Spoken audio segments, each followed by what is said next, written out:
So if that's it for your homework questions, we'll start lecture. Starting now, section 1.3.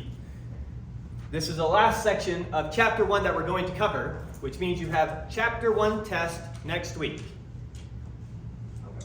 Okay, don't forget that. Chapter 1 test next week. Now, on top of that, you don't get to use a calculator.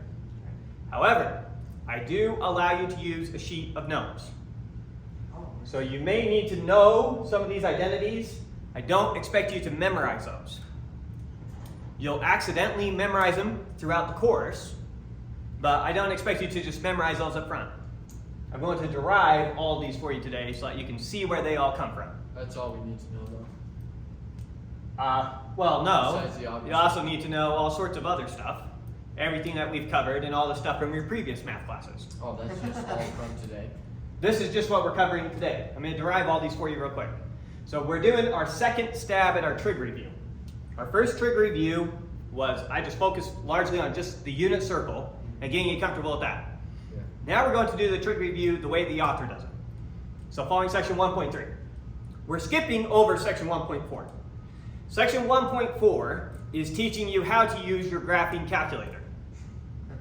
That's what it's doing. It's good for you to know how to use your graphing calculator. I'm not going to teach you that. Those problems I'm not going to help you with. If you get stuck, what do you need to do? You need to go to the YouTube video that asks you how to do that. Because I don't magically know how to do it either. And so I'd be doing the same thing. Whatever you do on your graphing calculator, how to create some plot of your things. I haven't used this stuff in forever. So I don't remember how to do it. We're not going to bother covering it. While that's not going to be crucial for you to know for this class, next year, if you're going to be taking Physics 1 from me, you very much need to know how to use that calculator, because then we're doing every problem has a calculator, and you need to get very comfortable with that thing. So while you can't use calculators on your test, it's crucial that you master using these calculators and get comfortable using them. Make sense? Yeah. Okay, so with that, let's start our trig review. Following the book now. So starting out, once again, talking about a radian. Remember what a radian is? Yes. What is a radian? A Just half radius the diameter. is a way of... No, that's the radius is half the diameter. What's a radian? A radian was an angle measurement. of the amount. When you filled out your unit circle, you were filling out radian angles. Yeah, so they're just the measure. So let's look at this circle here. This circle, we're looking at this arc length right here, calling that S. Okay. So S is starting at this point, going up and around to here, like that. You with me? Yeah. S marks off this angle theta on this circle. Yeah. This circle has radius r. Question, what is S? You're saying it's R. No. No, S is not necessarily equal to r. I drew a picture where they happen to look close. Who are we missing? Audrey and Alexander. Also, those laptops need to go back to the office. The aide yesterday said to leave them there, and then she never collected them. But those are the office laptops. Okay, so remind ourselves what 1 radian was. So let's go back talking about 1 radian. 1 radian is 1 radius around circle. So let's imagine that we have our circle with radius r. And I were to go the distance of r around the circle. So I also go this distance. We got a circle 10 meters radius. I walk 10 meters around the circle. What is this angle right here? 1 radian. It's exactly 1 radian. What's a radian? It's how many radiuses around the circle your arc length is. And yeah, it can change. How many radiuses would it take me to go all the way around my circle? 6. Is it dependent on the number? No. How many radiuses would it take me to walk all the way around the circle? In other words, what is the circumference of a circle equal to? It would take you 2 pi radians. 2 pi times the radius.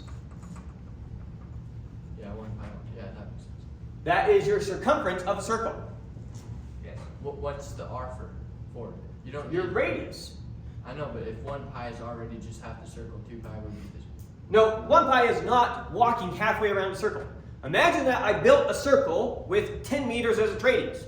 And I said, how far is it if you're walking around the circumference of the circle? How far is it to walk halfway around the circle? And you say it's pi. It's 3.14 what, meters? No, it's not. It's way more than 3.14 meters.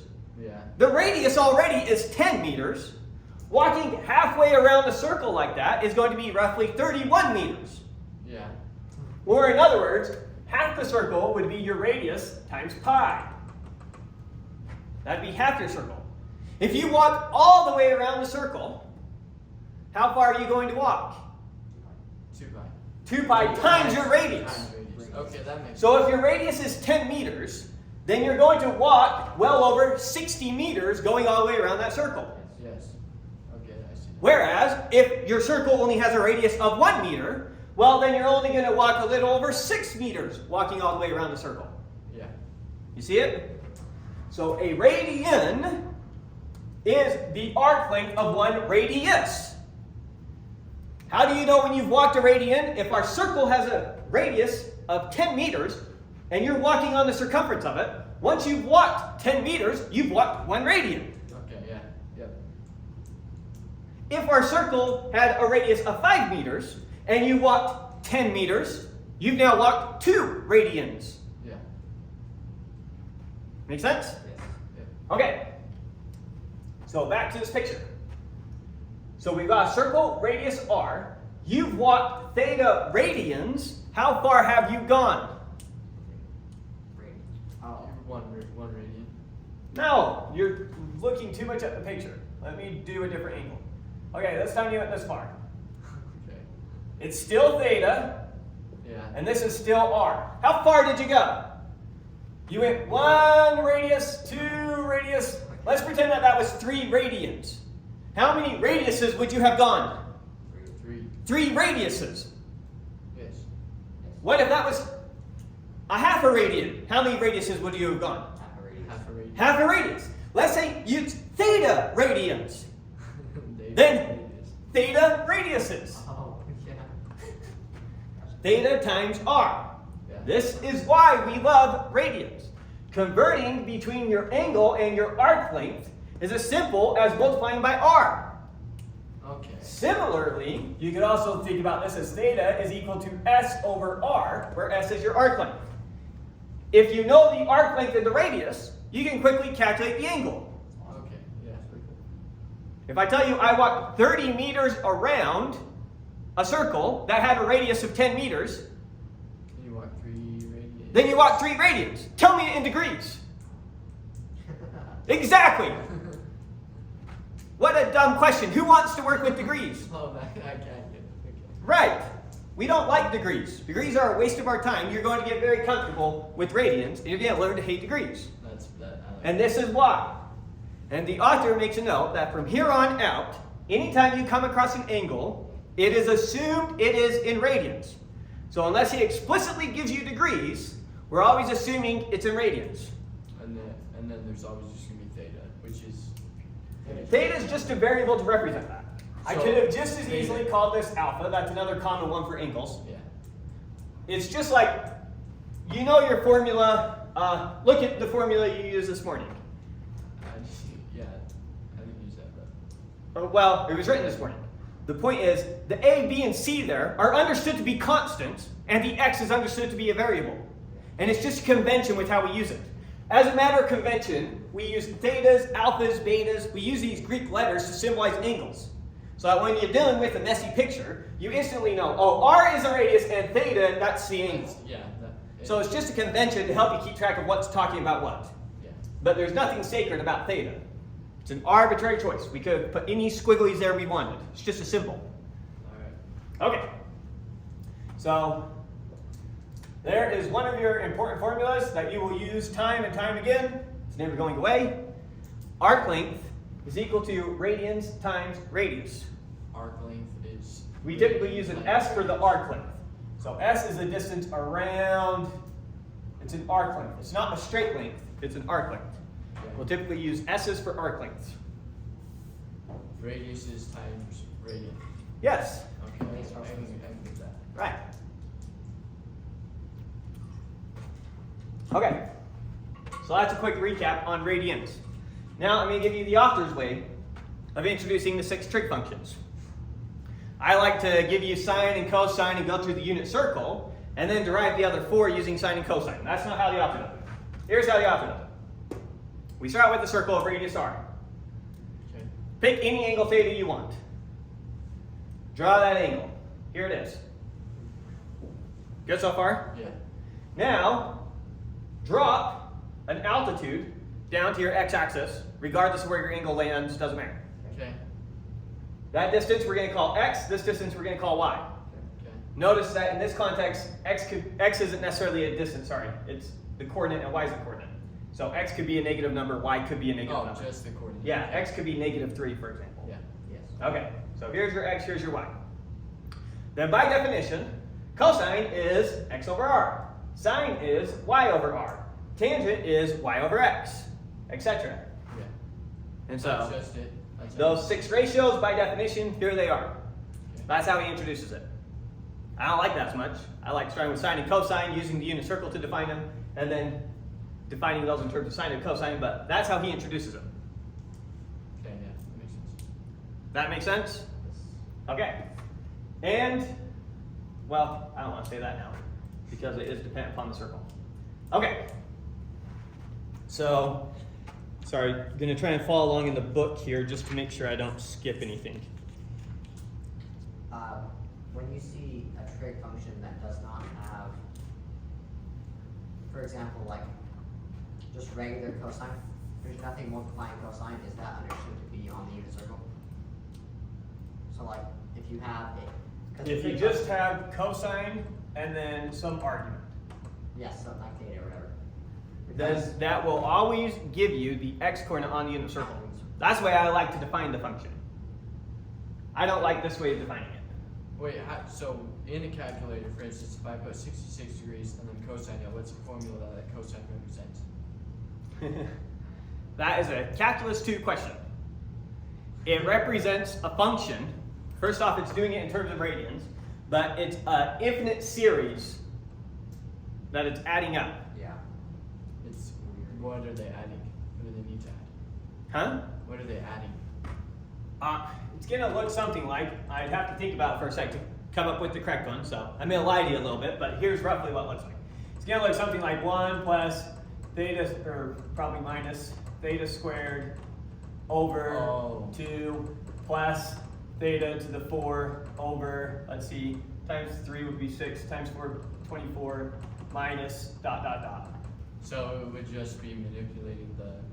And so your calculator runs it through this function up to like 6 places or whatever. And then that gives you enough decimal points of accuracy that we're good. Yeah, but it goes forever. But it goes forever. It's an infinite expansion. Your calculator doesn't do an infinite expansion. It just needs to use so many places and then it's good. It's accurate, Yeah. yeah. That's interesting. Or at least that's the way I did it when I programmed the calculator once. Maybe there's a more clever way to do it, but I'm guessing that's pretty standard. Yeah. Okay. Similar thing for the sine function. And then all of the rest of them have the same thing. And then the other 4 can be defined in terms of those. Yeah. So once you define cosine and sine, you're set. Okay, but using this really quick, let's just do some fast examples. So let's look at a common triangle, 45, 45, 90 triangle. So this is congruent to this. It's a 45, 45, 90 triangle. Yeah. I tell you that this is 1, 1, and the square root of 2. Okay. You with me? Yeah. This right here is 45 degrees, or pi fourths. So, question, what is the cosine then of pi fourths?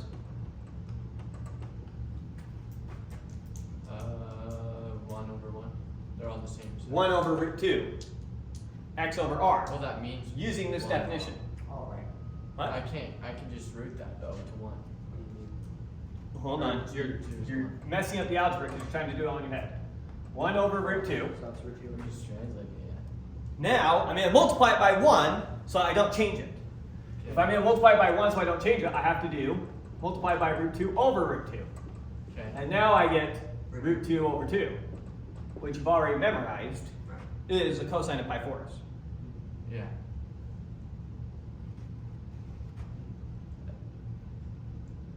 Right? Yeah, but they changed it. I mean, what's the square root of 2? Isn't it 1 anyway? Is that an No, the square root of 2 is not 1. Square root of 2 is 1.7 da da da da da da da da da. Okay. What's 1 times 1? 1 times 1 is 1. 1. So the square root of 2 can't be 1. What's the square root of 2? It's the magic number that when you multiply it by itself, you get exactly 2. 1 squared gives me 1. 2 squared gives me 4. So I know it must be between 1 and 4. Yeah. And it's wherever it is. Yeah. Okay. Not 1.7, like 1.4-ish. Sorry. Yeah. Because you might even be able to do 1.5 times 1.5. What's that? 3. That's 2.25. 3, 1. Oh, yeah. 1.5 times 1.5. Yeah. So what's 1.5 squared? That's equal to 2.25, Oh, yeah. which is still more than 2. So the square root of 2 has to be smaller than 1.5. Yeah. Has to be more than 1, less than 1.5, but we're getting close, so it's got to be close to that number. And so it's just under it, 1.4, da da da da da, I don't know what. Isn't there a lot of theorizing behind root 2? Just like, It was a big thing. yeah. Yes, big- the square root of 2 was the first number I'm aware of to be proven as irrational. Yeah, You can't represent it as a fraction. For example, what we just barely talked about, 2.25, that can easily be expressed as a fraction. Yeah. That's just 225 over 100. You could have written it simpler, but there's an obvious one. Yeah. And, The square root of 2, you cannot represent it as a fraction. yeah. I can't find two numbers that come out to exactly the square root of 2. The reason that was so disturbing is because for the ancient Greeks, there was no difference between a fraction and a number. So the way that ancient Greeks interpreted that is that the square root of 2 isn't a number. Okay. It was a very disturbing discovery. That there are things out there that aren't numbers. Or that this isn't a number. It is though. Well, it is, yes, in terms of how we use a real number now. It's not a rational number. Yeah. And so what the Greeks meant by number, we now call a rational number. And we have the concept of a real number, which includes the square root of 2. Yeah. So, yes, what the ancient Greeks discovered is that the square root of 2 is not a rational number, which is what they meant by number at the time. Yeah. So, that was very shocking to them. Because you can make fractions as small as you want and as close to any number as you want. Yeah. And So you can create a bunch of fractions that get arbitrarily close to the square root of 2. But there is no fraction that is the square root of 2. It's very disturbing. The other reason it's very disturbing is because it's very easy to construct. I could easily create a square that has side length 1, 1, 1, 1. Yeah. Now look at the distance from here to here. What's this distance? It's the square root of 2. For the Greeks, that's not a number. Distances are numbers with units. And there isn't a number in units that I can use to describe that thing. So how did they do? They just forgot about it, or didn't? It's why the Greeks went nuts with geometry to develop all their algebraic theorems. Because while the square root of 2 isn't a number, I can easily construct it. Right. So I can construct the square root of 2 geometrically, Yeah. but I can't represent it numerically. And so the Greeks went nuts developing all their algebraic theorems using geometry. Makes sense. Anyways, that's quite the tangent. So looking again at this triangle, really quick then, what is the sine of Pythagoras? Sine Root 2 over 2. y bar. It's y over r. It's root 2. So y over r, which is equal to, multiply top and bottom by square root of 2, and we get square root of 2 over 2. Okay, in that case, happen to be the same thing as that. Let's do one more. What's the cotangent of Pythagoras? 1 over 1. 1 over 1, which is equal to 1. Yeah. Okay, Um, let's do another common triangle.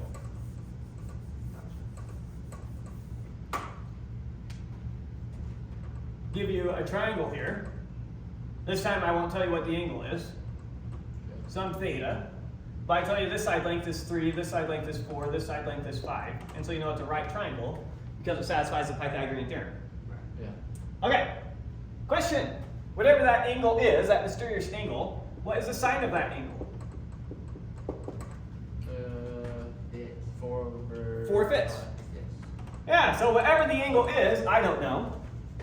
Whatever it is, probably a little over 60 degrees. But it equals 4 over 5. But the sine of the angle is 4 fifths exactly. Etc. Make sense? Yeah. Okay. That's good enough. You've already filled out the unit circle. We don't need to do a bunch of these. He's trying to have you redo the unit circle. Okay. So now we're going to move on to just proving this list of trig identities. Taking it from the top. Okay. First one. These first three together are called the Pythagorean identities because they almost come for free from the Pythagorean theorem. They use that in trig. That's a trig based. All these are trig based. Yeah. Well, I guess you don't really use these ones in trig very much. But all these other things, yes. You will be exposed to a ton as you go through trig. Well, we've already done the identities. We have not necessarily used all of them, but we've barely gotten introduced to them. Yeah, now we'll give you derivations for all of them. So you'll see the proofs for all of them and where they all come from. So starting out with the unit circle here has a radius of 1, right? Okay. Yeah, that's right. What is, and we're going to pick some point on there at some angle theta. Okay. So this is coordinates xy, right? Yep. Drop our horizontal down, so now we're looking at this triangle. Or drop our altitude down, so now we're looking at that triangle. Yep. So that triangle, how far is it from here to here? It's one. X. X. And how far is it from here to here? Y. Y. And so using the Pythagorean theorem, I know what? You know your R. X plus X squared plus y squared equals 1 squared. Yeah. Oh, I see it. X squared plus y squared is equal to 1 squared for this triangle. What is x? What is the x coordinate on the unit circle at angle theta? Sine of theta. Cosine. Oh, X coordinate is cosine theta. The x coordinate is cosine of theta. So we have cosine of theta squared plus sine of theta squared equals 1. Oh. Yeah, I see that now. By definition, the definition I gave you. What is cosine of theta? It is the x coordinate on the unit circle at that angle. So when you're memorizing your unit circles, you're memorizing a bunch of values for cosine and sine at those different angles. That's what the coordinates are giving you. Now, this notation, we typically write this as, I already showed you this notation last time, cosine squared plus sine squared. Why does that go before the theta? Because if you put it after the theta, you're saying it's cosine of theta squared. Not cosine squared of theta. Right. Oh, yeah. So yes, you put the square there, makes a big difference. Okay, so that's this first one. Sine squared plus cosine squared equals 1. Yeah. Okay, so we got the first one. Now how do we get the second one? I'm going to take everything and divide it by cosine squared. Well, I did to one side, I have to do to the other. So I'm going to divide that by cosine squared, divide that by cosine squared, divide that by cosine Oh, squared. you're saying derive those off that? I've already got this proven. Yeah. I showed you this. Yeah. Now I'm going to do this. Deriving from that. Yeah, we're going to use this as our starting point for this, and we're going to use this as our starting point for this. Okay. So, using this as a starting point, divide everything by cosine squared. So now I get cosine squared of theta over cosine squared of theta, plus sine squared of theta over cosine squared of theta is equal to 1 over cosine squared of theta. Right? Yes. What's cosine squared of theta divided by cosine squared of theta? That's right. What's anything divided by itself? 1. 1. What's sine over cosine? 10. Tangent. But we had them both squared. So tangent squared. Yeah, 10.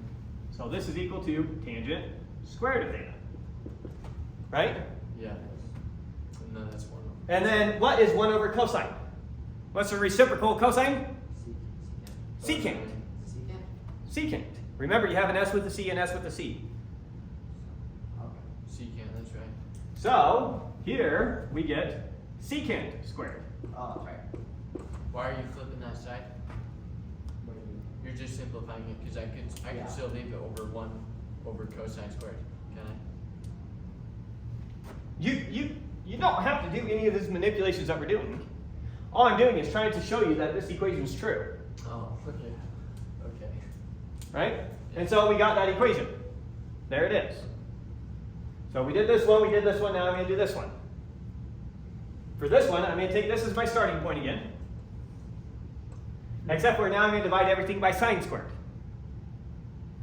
So we're going to get cosine squared of theta Yeah, that's right. over sine squared of theta plus sine squared of theta over sine squared of theta plus 1 over sine squared of theta. Right? Yeah. Cosine over sine is, It's secant. no, It's a reciprocal tangent. it's a reciprocal of tangent. So cotangent. Cotangent. So this is cotangent squared. Cotangent squared of theta plus sine squared over sine squared is 1. 1. And what's the reciprocal of sine? Cosecant. Cosecant. And so, this is cosecant squared of theta. Yep. So we have this one now. Just switch the 1 in the cotangent, doesn't matter. Yeah. So good. Yep, we're good. That's why those are called our Pythagorean identities, because they instantly follow from the Pythagorean theorem. So very useful simplifications that come up a lot. Well, just knowing how to derive it, then you don't have to memorize it. Well, you'll memorize these things as an accident. You'll use them so much, you'll just memorize them. Especially the top one. The top one, you're basically reading it. You'll Yeah, be that used to one- thinking that about one. sine is y and cosine is x, and you're basically reading y squared plus x squared equals 1. 1 squared, but 1 squared is 1. Right. Okay, so that's those ones. Now this next one, well, the next two, these ones are the ones that kind of have a messy picture. These are probably our two hardest ones. Okay. So, I took the time to try and draw a nice picture with lots of space. So let's set up my picture here really quick. So I've got some angle. First off, we're on the unit circle, radius 1. Okay. And I've only drawn the top right corner of the circle. Yeah. Okay, so it has radius 1. Here's some angle alpha. Here's some angle beta after alpha. After. Yes. Where's So that? in other words, this is alpha, this is beta. Yes. What is this whole angle then? Alpha plus beta. Alpha plus beta. Okay. So here is my x coordinate and y coordinate on the unit circle. What's the angle I am using to get that coordinate? You're using beta. No, I'm not just using beta. Oh, you're saying as a pull. What is the whole angle here? Theta. It's theta plus or beta plus alpha. Yeah, it's alpha plus beta. So by definition, this x coordinate is the cosine of alpha plus beta. And by definition, this y coordinate is the sine of alpha plus beta. We're on the unit circle. Okay. That's a point on the unit circle. So its x coordinate is the cosine of our angle, and its y coordinate is the sine of our angle. And what's our angle? Our total angle? It's alpha plus beta. Yes. Where do you get cosine of alpha plus beta? Where does cosine fall into this? What is this x coordinate? Oh, it's x over r. Cosine is. Yeah, And but r is the same as x because it's just right. no. It's the distance. You cannot quickly look at this and start telling me what this is. So far, forget about these. We are on the unit circle. Yeah. Let me draw it as a separate picture first. We're on a unit circle, radius 1. You with me? Yep. We're at some angle theta. Yep. Here's some point, and it has coordinates. I'm going to call those coordinates x and y. Okay. I then know that my x coordinate has to be cosine of theta. That's what cosine of theta is. It's the x coordinate at that angle on the unit circle. Similarly, what is y? Sine of theta. Sine. What is sine of theta? It is the y coordinate on the unit circle at that angle. That's its exact definition. What is our theta in this case? Our theta is plus beta. Alpha plus beta. That's the angle that we're talking about. What's our angle? Alpha plus beta. Okay. Yep, I see now. Okay, so alpha plus beta is our angle. X and y are our coordinates. X has to be cosine of alpha plus beta. Y has to be sine of alpha plus beta. Okay. Okay, so there's our picture setup. So I drew now these lines at those angles. The trick to this problem is setting up this right triangle first and then this one. So from this point, I'm going to I'm going to construct a line through this point perpendicular to this blue line. That's the screen angle. Wait, you Oh, can- the screen line. What? So here's my blue angle. Yep. On this blue line, construct a perpendicular line that goes through this point. Oh, Make sense? Yeah, that does. Okay. And then finally, this last dotted blue line is the line parallel to our x-axis going through that point. Yeah, but that does not have any significant value, does it? I don't know what significant value is, but that's what our picture is. Okay. You with me so far? I get it. Okay. So we're trying to find this x and this y. Okay. If I find out what x equals, I found out what cosine of alpha plus beta equals, because it is x. That's fine. Similarly for y. So I need to figure out how far over is this, and I need to figure out how far up is this. Yeah. I mean, yeah. You with me? Okay. So let's do that. We know this is 1. And we're going to pretend that we know alpha and beta. Okay. Okay? This could be like 30 degrees, this could be like 45 degrees. Okay. Whatever it is, some given number. So first off, looking then at this green triangle, what is the distance from here to here? Can't you just- sine of beta?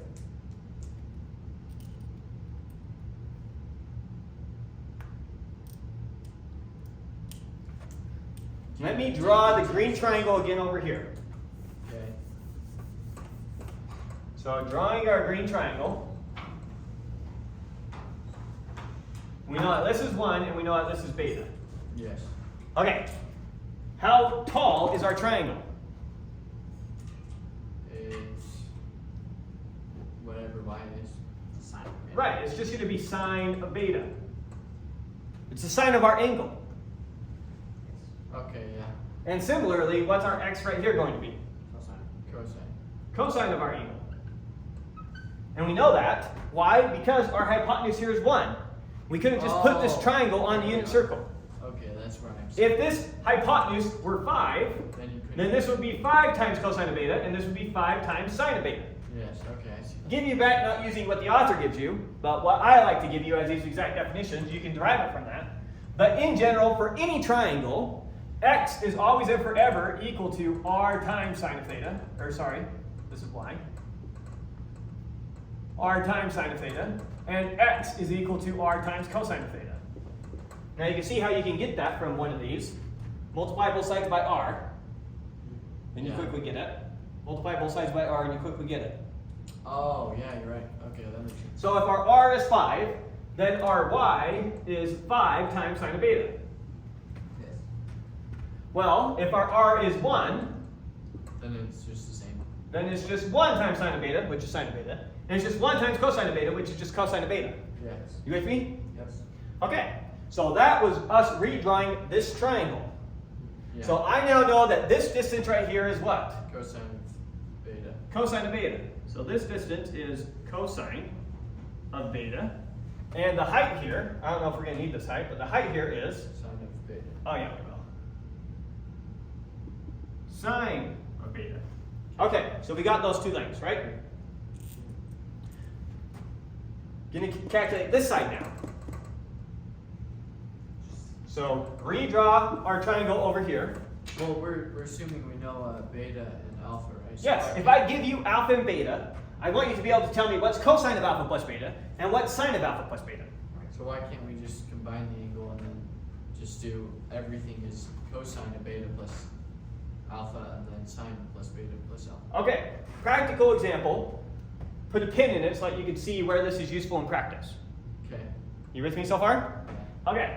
Let's say that I ask you to find me the cosine of, let's see, what's a fourth plus a third? 1 3/4. No. What's a fourth plus a third?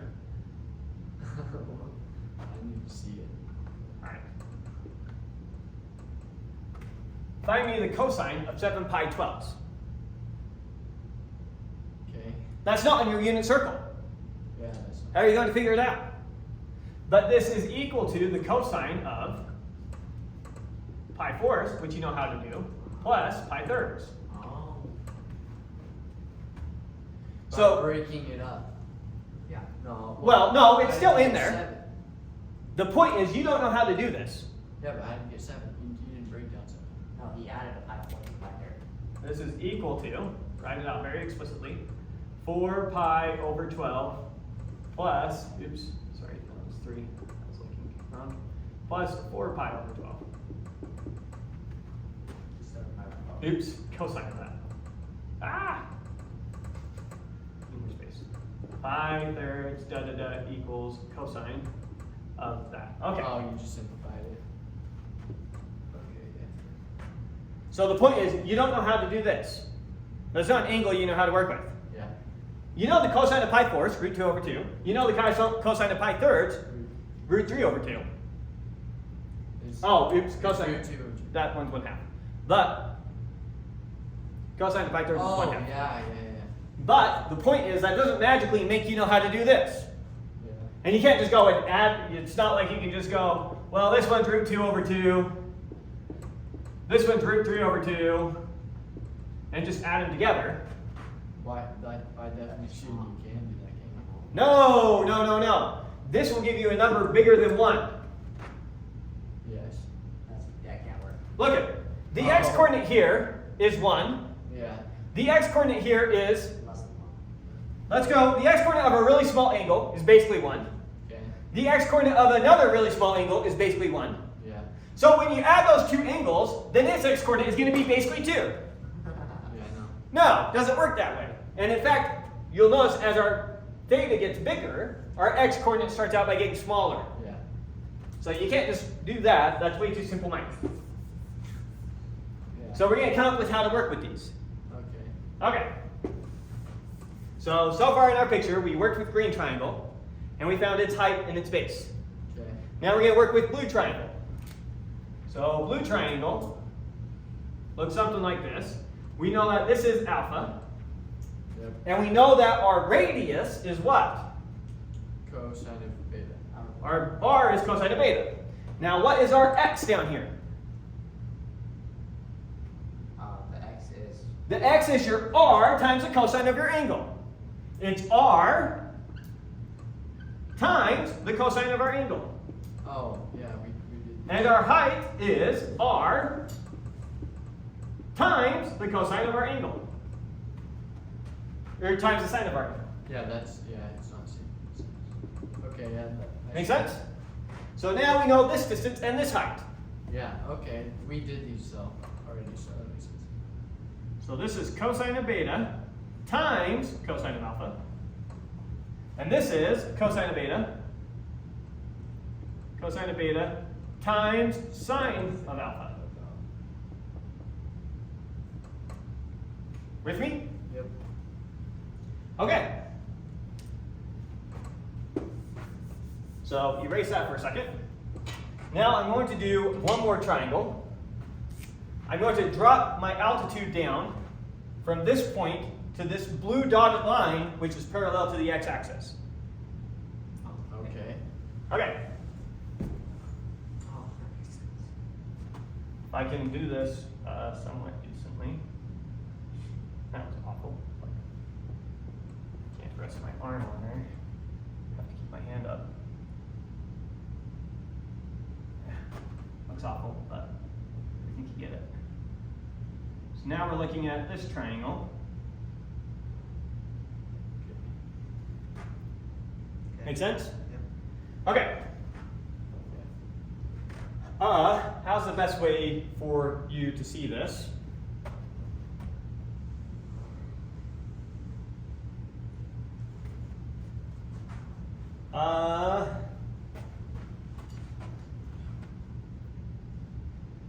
Okay, there's one way to see it. Okay, notice that these two lines are parallel, Yes. right? And here's a line intersecting those two parallel lines. Yes. Okay. So how big is this angle right here?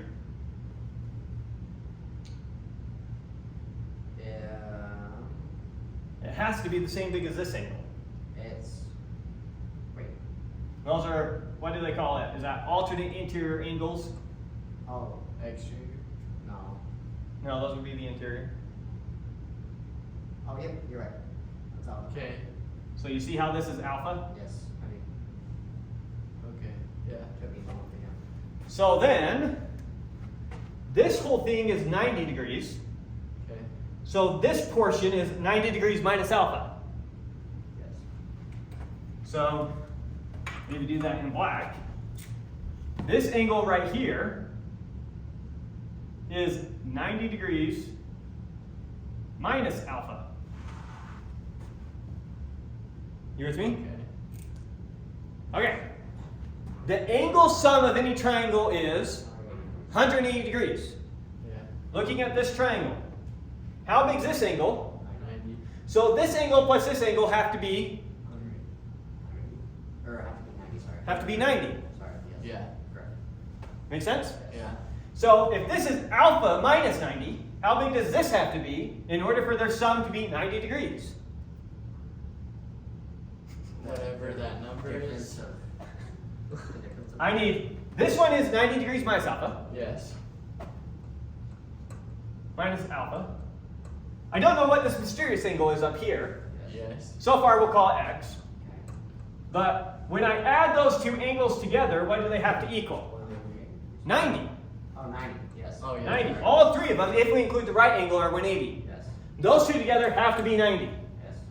So it's So what does x have to be? theta. Negative. Or that's not. That's an alpha. It has to be It alpha. has to be alpha. Yeah, I meant alpha, not theta. Oh, Subtract 90 from both sides, and we get negative alpha plus x equals 0. of course. And then you Add alpha to both sides, x equals alpha.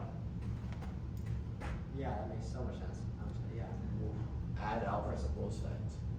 You didn't add alpha to both sides, you added alpha to one side. No, it's negative Okay. alpha on one side. It cancels out. What? Oops. Oh, yeah, that part does.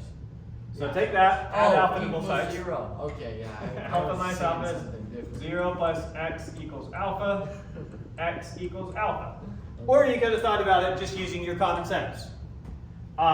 This angle is 90 degrees if only we had alpha. So what is alpha? Yeah. What does this have to be to make their sum 90 degrees? Alpha. Alpha. Of course. Okay, so we now know that this angle right here is alpha, which is what we were after. Okay. Okay, so that's an alpha, and we'll erase that black part now, because we don't need it. Okay, so now we're looking at this triangle. Okay. I'm going to redraw this triangle over here. So drawing this triangle, here it is. Okay. Try and make it look a little bit more like it. Yeah. This is alpha. What's our R? Sine of beta. Sine of beta. So what is this distance from here to here?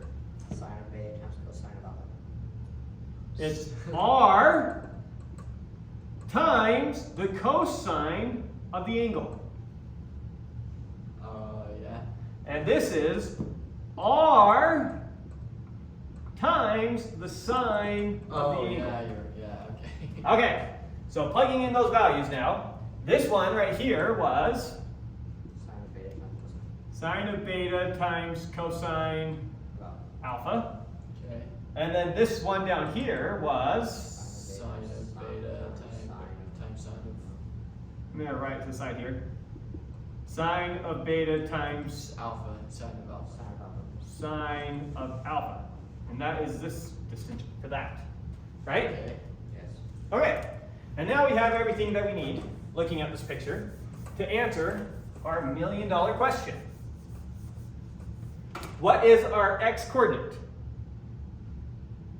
Our x-coordinate is this distance minus this distance. Gotcha. What? This distance Okay. gets us past our x-coordinate. Yes. That's too big. Okay. We're looking for our x-coordinate. Our x-coordinate is going to be somewhere like right here. Oh, because it curves in, it goes in that sine of beta goes in. We're just looking for that x-coordinate. Plotting that, that's somewhere like right there. Right? Yeah. So this distance is bigger than my x-coordinate. Yes. If I were to subtract this distance, then I'd be at my x-coordinate. Yes. Yes. So this whole distance, what is the big distance? It's cosine beta times cosine alpha. Perfect. I'm just going to flip the order there, but it doesn't matter. It's cosine of alpha times cosine of beta. Yep. And then, that got me too far. Now I need a minus, subtract this distance. Yes. And what is this distance? Sine of beta times sine of alpha. Perfect. And I'm just going to flip the order. So minus sine of alpha times sine of beta. Yeah. Make sense? Yeah, that makes sense. Now let's look at our y-coordinate. Our y-coordinate is what is the height here. This height gets me this height, and if I add it to this height, we get the whole height.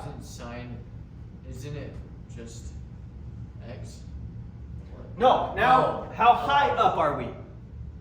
What is our y? How high up? What is the distance now from here to here? What's this distance? It's sine of beta times sine of alpha times, Where'd you get sine of beta times sine of alpha? or cosine of beta times sine of alpha. So you said It's cosine of beta. cosine of beta times sine of alpha. And then Perfect. you add That's it, one. Sine of beta times Cosine beta times sine of alpha. And then plus what? Sine of Sine beta times cosine of alpha. That comes from that small triangle. Sine of beta cosine of alpha. I'm going to write the alpha first. Plus cosine of alpha times sine of beta. Make sense? Yes, that does. Okay. So we just figured it out. Let's use this now in a concrete case. Let's go back and make our calculation. I said we were looking for the cosine of 7 pi 12. Yeah. No idea. But looking at this formula, I know that this cosine of 7 pi 12, first off, that can be expressed as cosine of 7 pi 12, so that's the same thing as pi thirds plus pi fourths. Right? Yes. A third plus a fourth is 7 twelfths. Yes. Okay, now using our formula then, this is cosine of alpha times cosine of beta. So this is equal to cosine of pi thirds times cosine of pi fourths minus sine of pi thirds times the sine of pi fourths. You with me? Okay. This is equal to, what is cosine of pi thirds? 1/2. From your Why units. wait, why are you subtracting them? That's how it came out. Oh, yeah, so, We're just plugging into this blindly without even thinking about it. okay. Just plugging in an alpha and a beta. Yeah. Okay. So that is now equal to cosine of pi thirds is equal to 1/2 times cosine of pi fourths, root 2 over 2, minus sine of pi thirds. 1/2. No, that's cosine. Root 3 over 2. Root 3 over 2 times sine of pi fourths, Root 2 over 2.2 over 2. root 2 over 2, which is equal to, let's see, square root of 2 over 4 Subtract. minus square root of 2 times square root of 3 is square root of 6 Oh, yeah, you, over 4, which is equal to, give them a common denominator, root 2 minus root 6 all over 4. While I grab this unit circle, you want to plug that into your calculator real quick and see what the decimal approximation is? that's it. That's cool.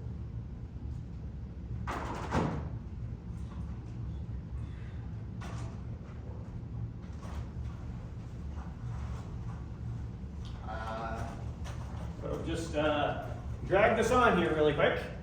Hey, So Steve. we're looking for 7/12. Where's 7/12 going to be? 7/12 is going to be in the. What's 8/12? 8/12 is the same thing as 4/3.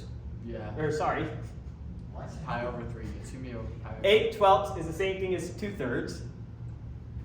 It's So gonna be a little bit after pi over 2. it's going to be between this. What am I thinking wrong? What? All right, 7/12. 7/12.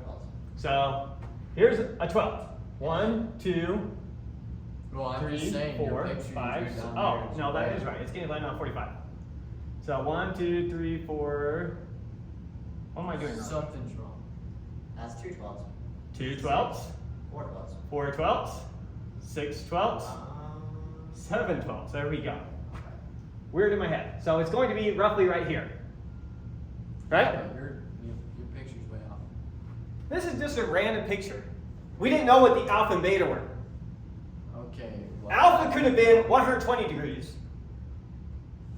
And beta could have been an extra 85. Yeah, it doesn't matter. I just arbitrarily drew them.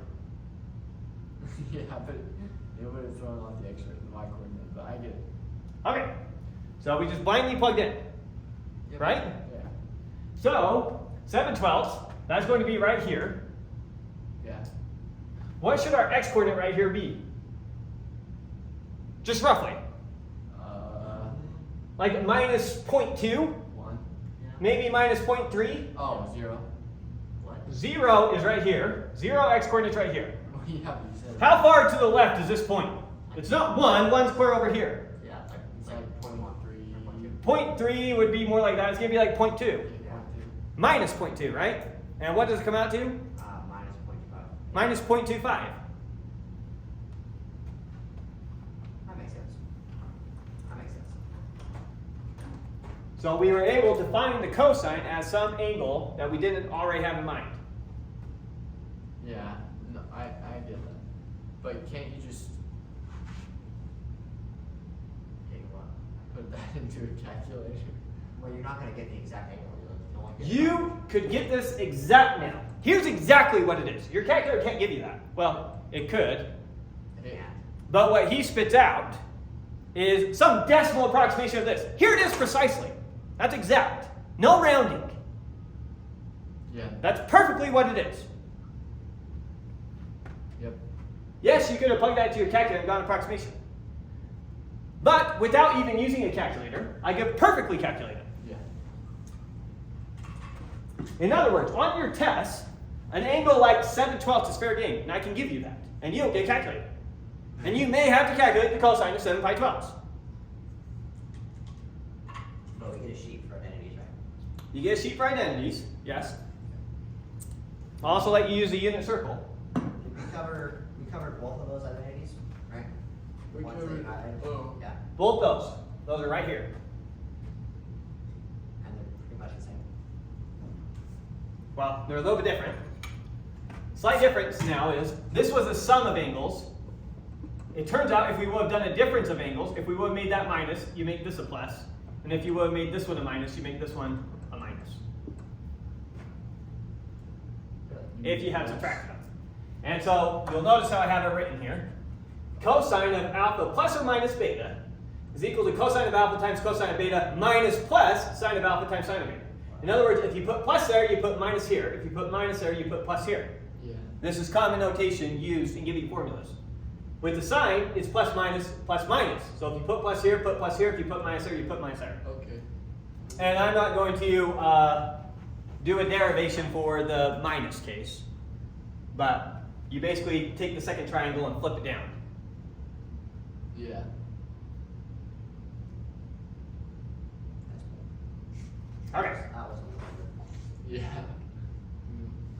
This isn't homework, right? No, I you mean, will how never am I be supposed required to- to do something this complex. Oh. That is a complex derivation. I mean, we're still gonna have to redo that. You're going to have to use this formula. Yeah, but I'm saying we'll have to derive all that with one of those. You will not have to do this derivation. I am much nicer to you than my trig teacher was to me. And my trig teacher had me prove this. That was one of our problems on our first test. On your first test. How old were you? I was in high school, same as you, Who's your teacher? Ariel. No way. That's I awesome. still remember doing that derivation. I thought it was an awesome problem. Yeah, it's awesome, You're but right. if you have 6 more Yeah. of those to go do. Oh, this was the most complex of these to prove.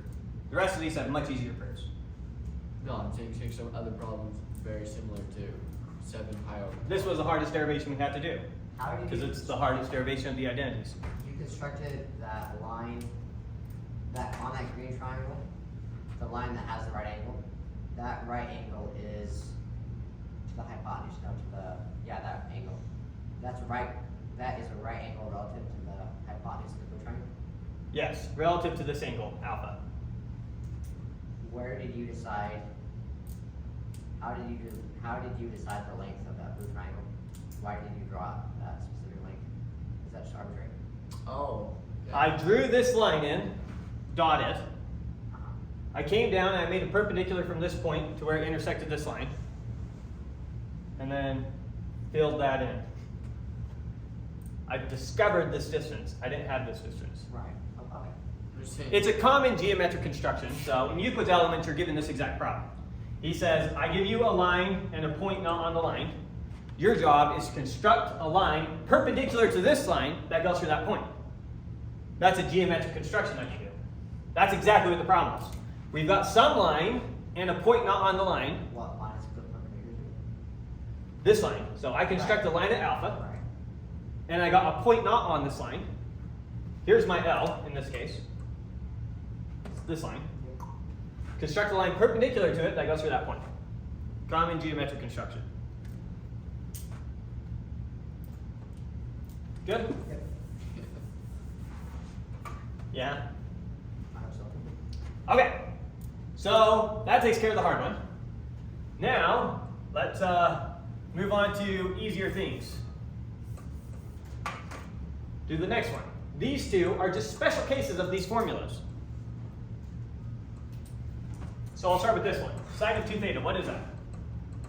So sine of 2 theta is the same thing as sine of theta plus theta. Right? Yeah, just. And what is the sine of an angle plus an angle? Well, using our formula, it's the sine of alpha, the first angle, Okay. times sine or times cosine of our second angle. Why? I'm just using this formula. When you're doing the sine of an angle plus an angle, it's the sine of the first angle times the cosine of the second angle, plus the sine of the second angle times the cosine of the first angle. Oh, okay, yeah. So I'm just plugging into that. So I got the sine of the first angle times the cosine of the second angle, plus, this time we do the sine of the second angle times the cosine of the first angle. Yep. In this special case, the first angle and second angle happen to be the same size. Right? And so this quickly comes out to just 2 of these. I have 2 sine of theta times cosine of theta. Not squared, they're not multiplied by each other, they're added together. X plus x is 2x. It's not x squared. Yeah. So sine times cosine plus sine times cosine Oh. is 2 So, sine of theta times cosine of theta. I'm Right? sure you could cosine it. times, yeah, you gotta add it. Here's my x. Boop, I can relabel that thing x. Oh, you haven't. Okay. X plus x is 2x. Yes. It's not 4x. So there's 2 cosines. Okay. Why do you do 2 cosines? You have 2 sines. Why do you do that? All right, let's do this another way that will help your intuition. Okay. X can be rewritten as square root of x times square root of x. Right? So I'm going to do x plus x.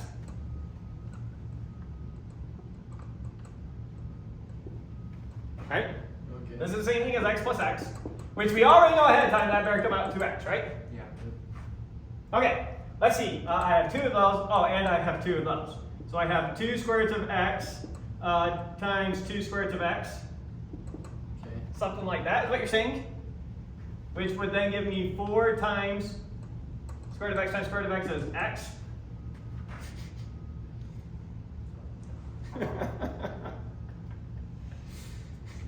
You do not put the 2 for each factor that you're multiplying.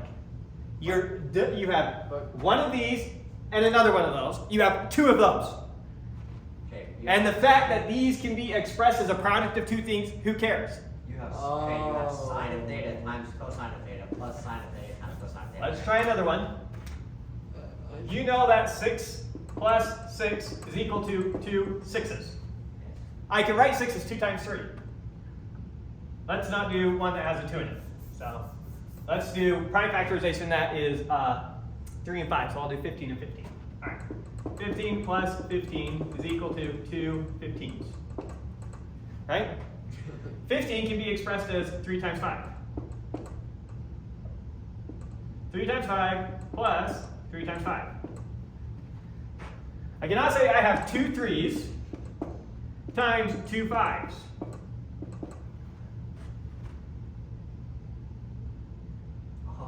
I just have 2 3 times 5s, or 2 15s, or 2 sine times cosines. If this helps you, put parentheses there. Okay. But the problem is using. I promise you that there's no problem, That makes unless you try and use this secant. so much more sense. No, I'm saying Okay. if it goes sine times sine, it's written as sine times cosine plus sine times cosine. If you go sine times sine, and then You can't just multiply those things together. You're at. I have 15 plus 15. I can't say, well, if I take the 5 out of there and multiply it with the 5 in there. What are you talking about? Yeah. This is 3 times 5 plus 3 times 5. This function is just like the sine. It's just a number. This function is just like the cosine. It's just a number. Yep. What number? Who cares? I don't get to just go along, well, the 5 and the 5 gives me a 5 squared times the 3 and the 3 gives me a 3 squared. And holy cow, we just made a whole lot of money.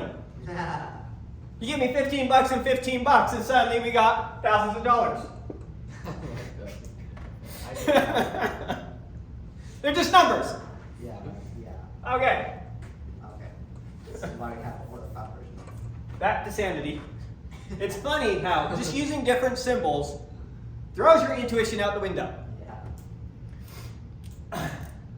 Okay. So, we're good with this one now, right? We got one of those and one of those, add together, we got 2 of those. So, that's this identity. Right? See it? On to the next. That's just it. Okay. I'm just proving each of these. I'm going to show that this is equal to that, this is equal to that, this is equal to that. That's just what I'm showing. Yep. Okay, so let's do this one now.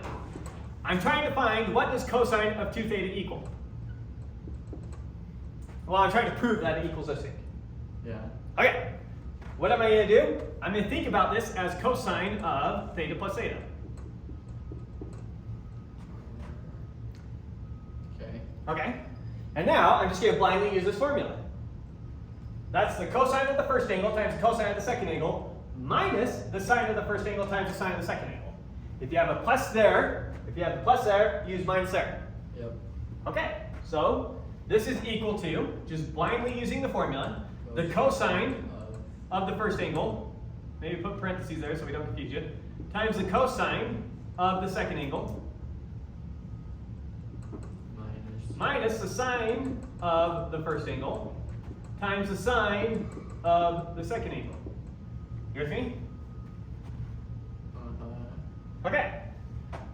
Cosine of theta times cosine of theta is cosine squared of theta.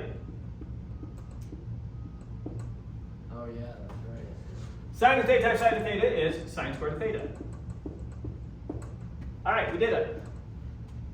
Confetti. Right? Yep. Okay. Now I'm going to do this next one here.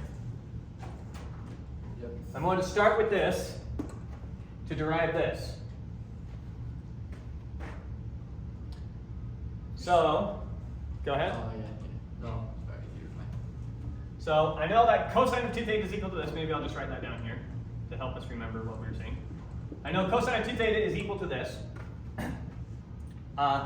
maybe the easiest way to see this is to add 1 to both sides.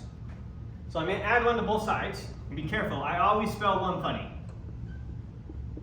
So I'm adding 1 over here.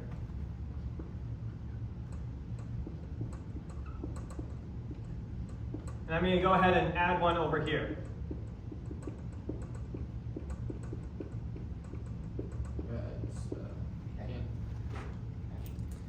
Whoa, how can you do that? Sine squared of theta plus cosine squared of theta is 1. Okay. It's just a fancy way of writing 1. Yeah. You can use O and E, you can use that symbol, or you can use those collection of symbols. Yeah. It's a 1. Okay, so I've added 1 to both sides. With me? Yes. Now these parentheses don't really matter when we're adding. You can add in any order you want, right? So notice that we have a negative sign and a positive sign. Those go to Cancel. Cancel. 0. 0. And then we have a cosine squared of theta and a cosine squared of theta. So what do we have? Well, they're both. 2 cosine squared of theta. We got a thing, and we're adding another one of those things. We got 2 of those things. So that's 4. So we got, oh, it is absolutely not 4 squared. Well, We've got a thing there, and we've got a thing there. How many of the things do we have? We have exactly 2 of those things. Yes. Whatever those things are. yeah. Not a 4, not to the power of 4. We just got 2 of them. Yep. Okay. Now subtract 1 from both sides, and we get cosine of 2 theta is equal to 2 times cosine squared of theta minus 1. Sorry, my time's not fitting there very well. Which is this formula. Good? Yep. Okay, same starting point, except I'm going to subtract 1 from both sides.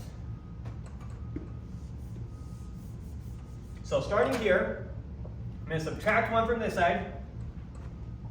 I'm going to subtract 1 from this side.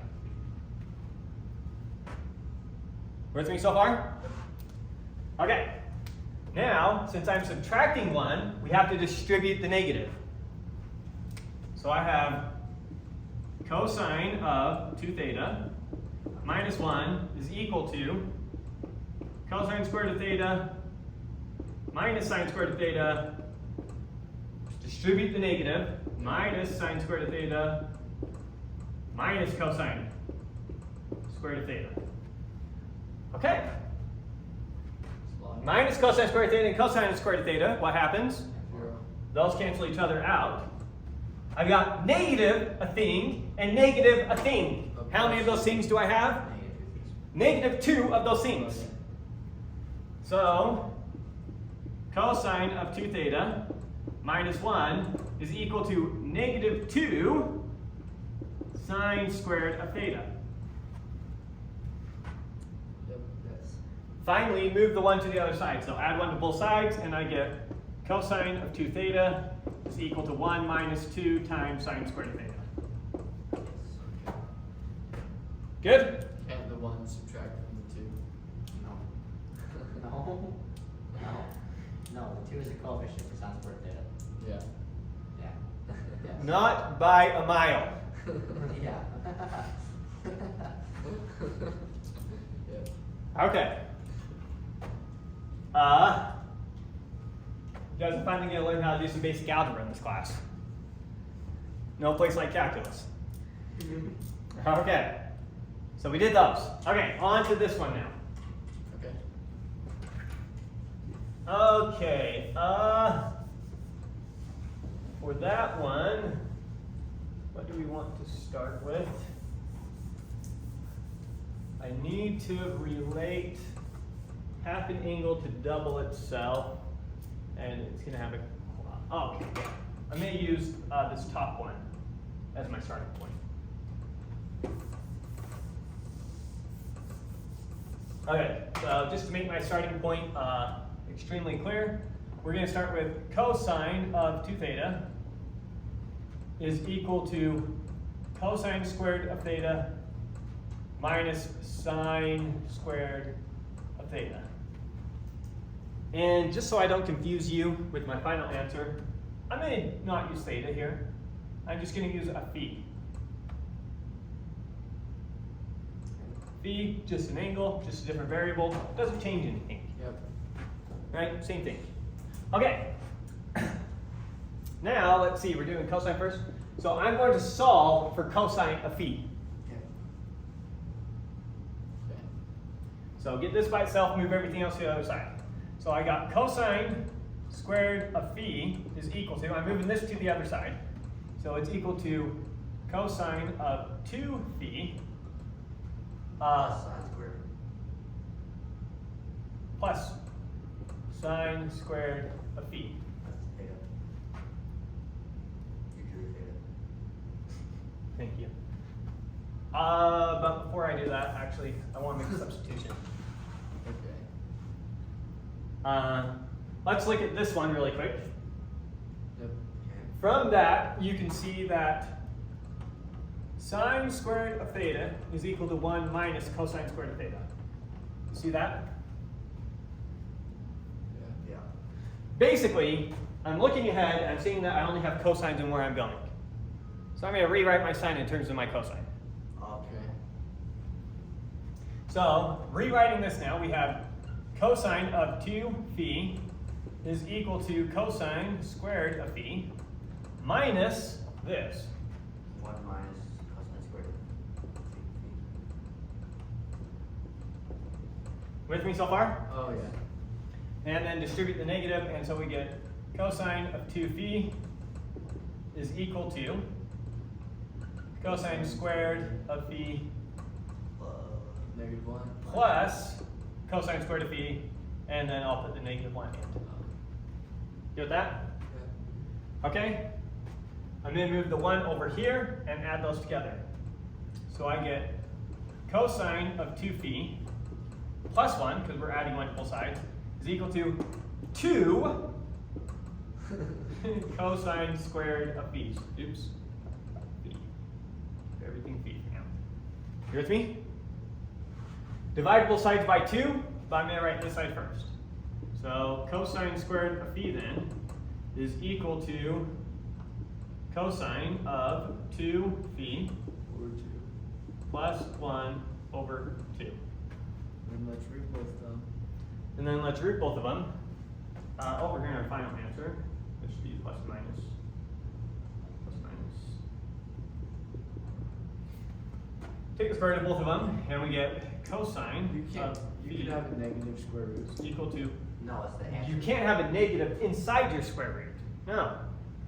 But you can take the square root of something and then make it negative. Then What's the negative square root of 9? negative 3. -3. Nothing wrong with that. So cosine of phi is equal to plus or minus the square root of cosine of 2 phi plus 1 over 2. Now I'm just going to do a relabeling. I'm going to let. Why did you switch them out for theta? What? Where? No, I'm saying why did you in the very beginning? I'm just going to say now let theta equal double phi.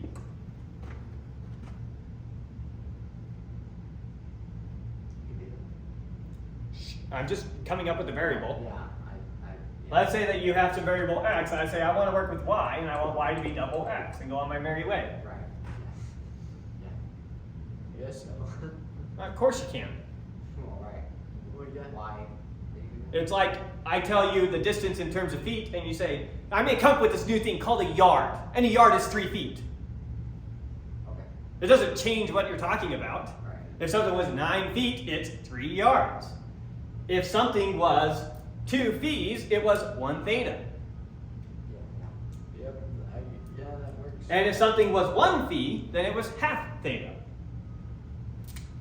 So this is That's where you're going with it. cosine of theta over 2 is the same thing as phi. Yep. Put parentheses there. Is equal to plus or minus the square root of cosine of theta plus 1 over 2. Yeah, that works. There's no reason that you couldn't use this as your formula. It's perfectly fine. This is a more traditional way to write it. They say identical things. All it says is that the cosine of half your if this is your angle, the cosine of half that angle is this. But you would have to know that. And if this is your angle, then the cosine of half your angle is this. You It's just your have half to angle know. identities. Yeah, we're good. So now you can find the cosine of half of any angle you already know. Okay. Let's just test it for one that we already know. So we already know the cosine of 90 degrees. What's cosine of 90 degrees? 0. 0. So now I'm going to find the cosine of half of that. What's cosine of 45 degrees? We already know it's root 2 over 2. 1/2. 45? Yeah, Oh, root 2 over 2. okay. So we already know it's root 2 over 2. I'm just going to use this formula to really quick give you that. Yes. Okay. Or you can think about pi 6 is half of pi thirds. And we could do that one as well. Just see it come out. Which one do you want? So it's pi fourths. The fourths? Yeah, we can do force. Okay, so we're going to let our theta be pi halves or 90 degrees, whatever. Okay. And so our theta halves, what's half of that?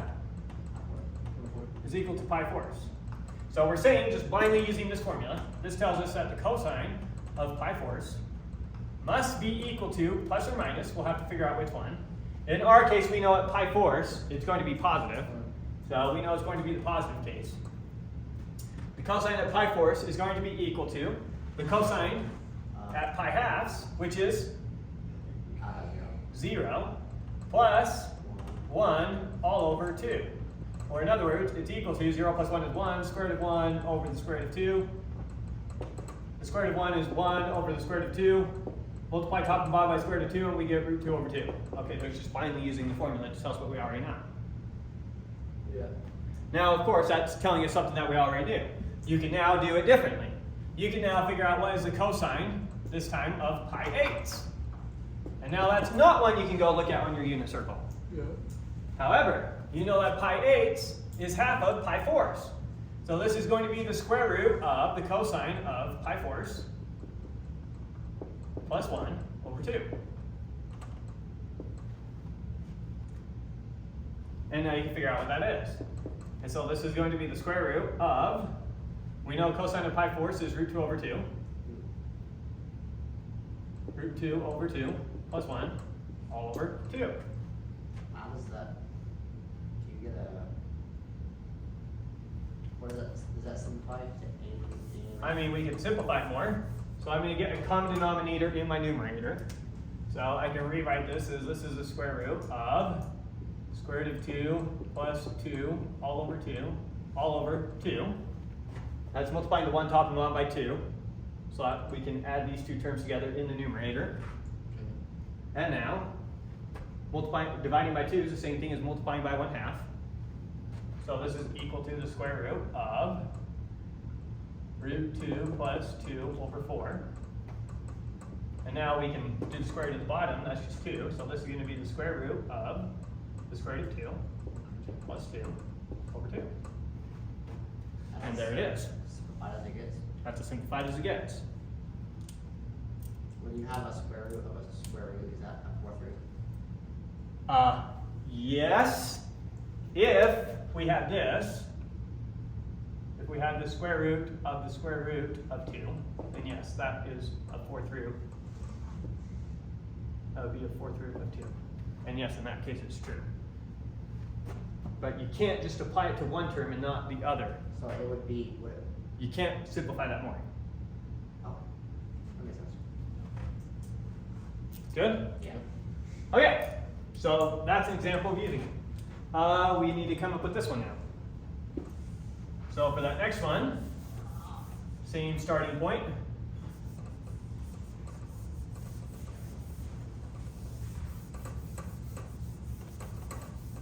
So I'm going to start here with cosine of 2 phi. Again, I'll use the phi and then substitute theta when it's all said and done, is equal to cosine squared of phi minus sine squared of phi. Looking at this formula now, I know that cosine squared of phi can be written as 1 minus sine squared of phi. So last time I substituted out my sine for cosine. This time I'm going to substitute out my cosine squared for sine squared. So we get cosine of 2 phi is equal to cosine squared of phi minus sine squared of phi. You with me? Yep. Negative of something and a negative of something gives me negative 2 of those things. So I get cosine of 2 phi is equal to 1 minus 2 sine squared of phi. Yep. With me? I'm going to add 2 sine squared of phi to both sides and subtract cosine of 2 phi to both sides. Okay. Or in other words, I'm going to move this over here and move that over there. So I'm going to get 2 sine squared of phi is equal to 1 minus cosine of 2 phi. See what I did? Yes. Okay. Divide both sides by 2. We get sine squared of phi is equal to 1 minus cosine of 2 phi all over 2. And now finally take the square root of both sides. And we get sine squared of phi, or sine of phi is equal to plus or minus the square root of 1 minus cosine of 2 phi over 2. Let theta equal to phi. And finally we get the sine of theta over 2 is equal to plus or minus the square root of 1 minus the cosine of theta all over 2, which is the formula. Good? Yep. Okay. Now, moving on to something called the law of cosines. The law of cosines. Now, we already know in the special case, if I were to give you a triangle, and I tell you specifically that this side length is A and this side length is B, and that that is a right angle, then you know how to find the remaining side length using the Pythagorean theorem. If I were to give you that same information, but this is not a right angle, so I give you some triangle AB, but this is not a right angle, this is just some angle gamma. But I tell you A, B, and I tell you the angle, can you still find C? No. No, I'm aware. until now. This is what is sometimes called the generalized Pythagorean theorem, because it works for any triangle, not just right triangles. So why don't we use it for right triangles too? You can. Make our life so much simpler. All right, here we go. Make your life simpler. And I'll show you exactly what happens in the case of a right triangle. It's perfectly valid to think about the Pythagorean theorem as a special case of this. And it's a special case where your angle happens to be a right angle. So we'll see that. Okay, so how does this work? I'm going to draw my triangle. This is in no way supposed to look like a, I don't know. I don't want you to try and read any information into this triangle. So it's not an isosceles triangle, it's not a right triangle, it's just some arbitrary triangle. Okay? Yep. Now, label the points. I'm going to call this point A. I'm going to call this point B. C. I'm going to call this point C. As a matter of convention, we call the side opposite the point C, little c. We call the side opposite the point A, little a, and we call the side opposite the point B, little b. I thought it was like A, B, C, B, and AC. Isn't that how you label sides? What? As in The order that I put these points doesn't matter. The point is, once I pick point A, point B, point C, once I pick those, side little a is always a side opposite point A. That's not a rule though. That's not a definition. It's a matter of convention. And if you don't follow that convention, these formulas don't work. Okay. Yeah, I get that. Okay. And I'm going to call this angle here angle C. This angle is angle A, and this angle is angle B. Aren't you supposed to do 2 lines of different angles? Ah. yeah. This is one angle, this is another angle, this is another angle. Different angles. Okay. Now, we're going to do the generalized Pythagorean theorem. So, erase those, because we don't care about marking the angles. There's our starting angle. Here's the first thing I'm going to do. So we're going to assume that we know A and B in this angle C. So I know this angle, I'll mark the angle that we're pretending that we know. And we're going to try and use that information to try and figure out the side length C. So I know this A, I know B, and I know my angle C. That's what we're pretending we know. Okay. I know two sides and an angle between them. You're used to a special case where the angle between them was a right angle. Now we're going to handle a case where it's not a right angle. Okay. Okay, so we're going to solve for this C.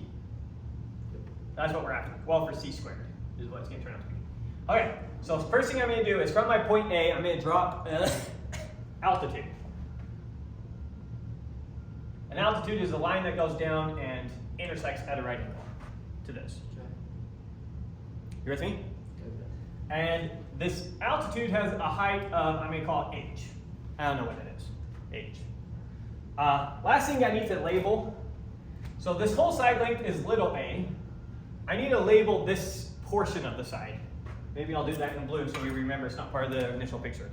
Just for the sake of convenience. I'm going to label this portion from here to here. I'm going to call this portion little x. Okay. And if we call this portion little x, then this portion is a minus little x, whatever that is. Yeah. Just like we are labeling the legs of these two right triangles. Yeah. You with me? Yes. Question, what is this distance plus this distance? A. A. Because x plus a minus x is a. Yes. Yep. Okay. Now, h.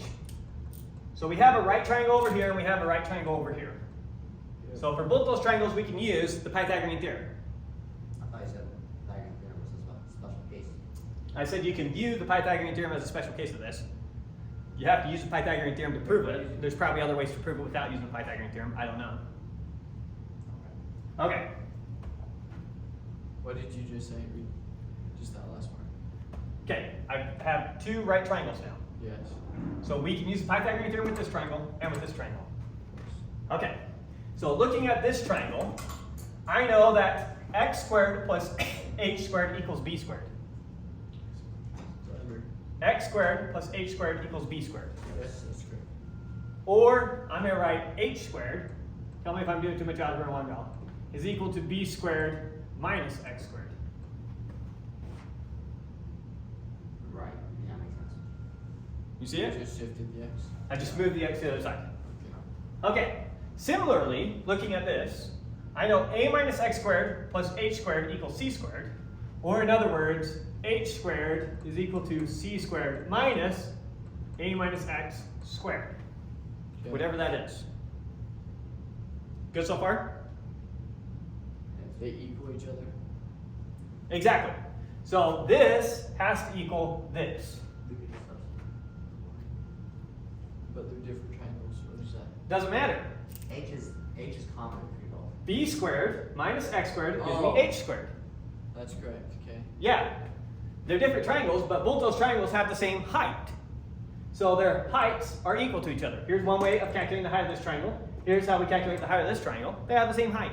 Wow. Okay, so I get that. I'm going to write this one first since it has my c squared, and that's what we're solving for. So I get c squared minus a minus x squared is equal to b squared minus x squared. Good so far? Yep. I'm going to add a minus x squared to both sides. So I'm going to basically put this over here because I want the c squared by itself. I'm solving for c. Right. Yeah. So I get that c squared is equal to b squared minus x squared plus a minus x squared. Correct. Okay. Write this quickly to the side in case I lose you on it. A minus x squared is the same thing as a minus x times a minus x. Correct. A times a gives me a squared. A times minus x gives me negative ax. A times minus x gives me another minus ax for minus 2ax. And then minus x times minus x is going to be plus x squared. Yes. So when I expand this out, it's going to be this. Yes. Okay. So I'm just going to do that substitution.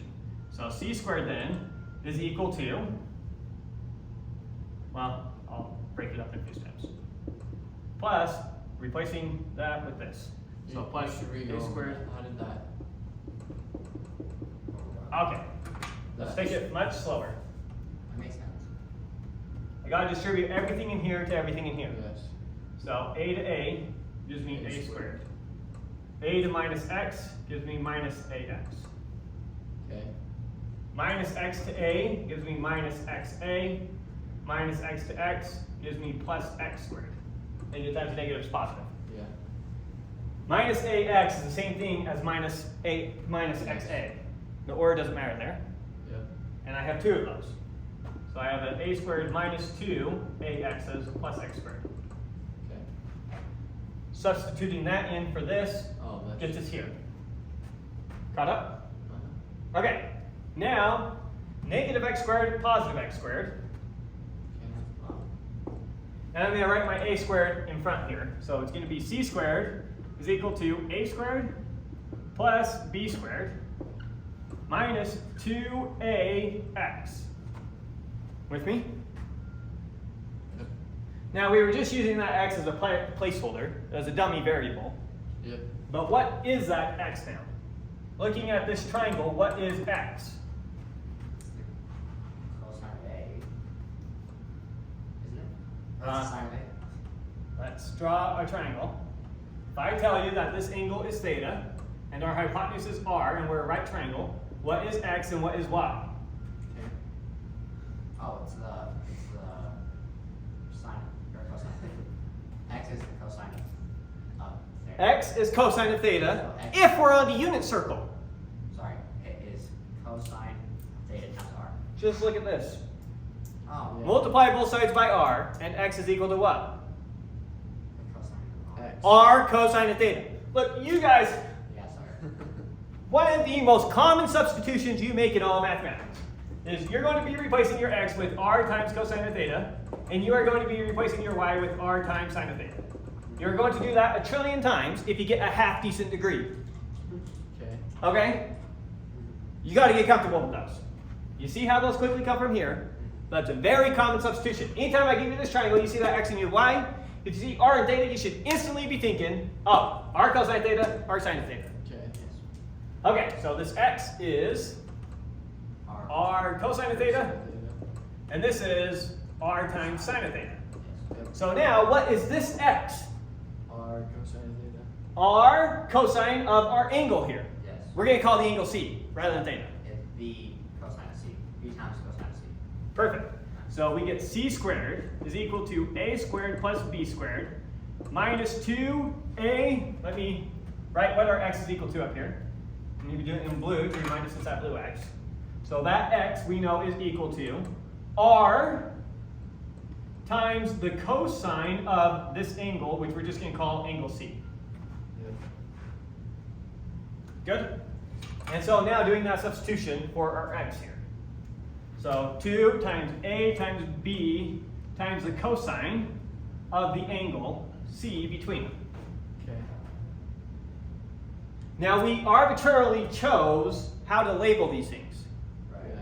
I could have redone this whole problem starting from angle A and found out what A equaled, and I could have redone the whole problem starting at B and finding out what B equaled.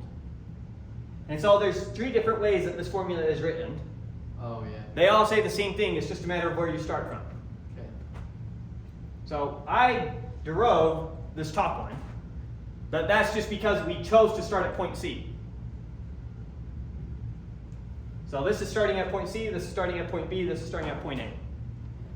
Just depending on the angle that you're starting at. Make sense? Yes. Now let's see how this is a special case of the Pythagorean theorem. The special case of the Pythagorean theorem is when your angle is a 90-degree angle, Right. right? What is the cosine of 90 degrees? Joe. 0. So that whole thing goes to 0. So c squared is equal to a squared plus b squared minus 0. Oh yeah. So you can memorize this if you want, and then plug in 90 degrees, and there you go. Yeah, that makes sense. Can we try an example? Sure. Let's try some example.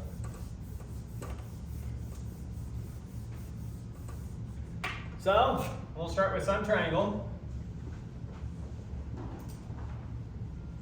That was awful. All right, give me an angle. 33. 33. 33 words. So this is 33 degrees. Well, should we try and just match it to the picture? Let's try and just match it to the picture. What does that angle look like it is? 33. I don't know. Doesn't that look like it's more than 45 to you? What? Yeah. Maybe a little under 45. Yeah. Okay. We'll say 41 degrees. Why not? Okay. Something believable. Let's see. Pick a number for this. How long should we say that is? 2. 2? Well, Let's pick something bigger. Let's say something like 13. Okay. And if that's 13, what do you think that is? Probably like 11 there. Okay. Just one up. Okay. And is it bigger or is it smaller? Yeah, I don't know. Maybe a 12. They're pretty close to the same size, right? Yeah. yeah. Okay, and let's find this remaining side, and the number that comes out should roughly follow our picture. Yeah. Okay, so we know that this remaining side, its value squared, c squared, should be equal to a squared plus b squared. How do you determine those two? Oh, Doesn't matter. It does. The a and the b's don't matter because you're just I know, squaring them the and you're C taking their matters. product. The C matters. Yeah, the C C is your- matters. the So- C is The your- c is the side that you're finding, and the side that you're finding always has to be opposite your angle. Okay. Same thing with the Pythagorean theorem. With the Oh. Pythagorean theorem, Always. here's your C, here's your right angle. The C is Oh. opposite your right angle. Which one's A, which one's B? I don't know how to do it. It doesn't matter. You can call that A and you can call that B, or you can call that B and you can call that A. Okay. Okay. So C just has to be the side opposite Of the angle. the angle in question. If you're using the Pythagorean theorem, C has to be the side opposite your right angle. Has to be the hypotenuse. But in this case, it doesn't matter. So we have that, then we gotta do minus 2 times A times B times the cosine of, what did we say, 41 degrees? Something like that. And now, it should be a big number, right? Roughly based off of our picture, what are we expecting to come out of here? Something in the ballpark of like 10. Yeah, that's right. So let's see what we get. So we've got 13 squared Are you just approximating? plus 12. Oh, remember we got to square root this number. Maybe you're saying that was given big. Yeah. That's what c squared equals. So 13 squared plus 12 squared minus 2 times, oh shoot, I'm not sure if I'm in radians or not. You can just add degrees on the end of it. Okay, I'm in degrees. Alright, so 13 squared plus 12 squared minus 2 times 13 times 12 times the cosine of 41 equals 77. Square root that. Wait, 77 exactly. So 8.8 is what it comes out to. C squared came out to roughly 77. Roughly 77? And then you square it. C squared came out to roughly 77. So C comes out to approximately, when you take the square root of that, 8.8. Which makes, that's reasonable. Right. I mean, our picture is not quite perfect. We were guessing things. We guessed it should be close to 10, and there it is. Yeah. So there's using it. What happens when you have one angle and you have a side that you are trying to find, but not opposite of the angle? So for example, what if we didn't know 12 and we were trying to find that side? So we knew 8.8, Oh, but yeah. we didn't know 12. So. Well, You can knew the- substitute C? 8.8. You knew 13. the angle. You knew that angle, but you don't know what that side is. This is an impossible problem because your triangle is not defined. Because even with that angle, this 8.8, Oh, I can shift it and make whatever triangle I want. okay. Oh, wait, can I? What did No, you so say? you got the angle. The angle's, Let me think. Wait. Have to be careful here. I know that's an angle and I know a side, can I keep that angle and that side? Maybe. I don't know. Don't want to spend too much time thinking about it. Could get in trouble there, but maybe there's a way to think it through That seems cleverly. like a pretty simple thing. It should be a simple thing. Yeah, it should be. We'll cover that in geometry. I can't remember. If it's possible, then there should be angle side side congruency theorem, which my gut says there's not, which means that we're missing something obvious. Okay. Weird.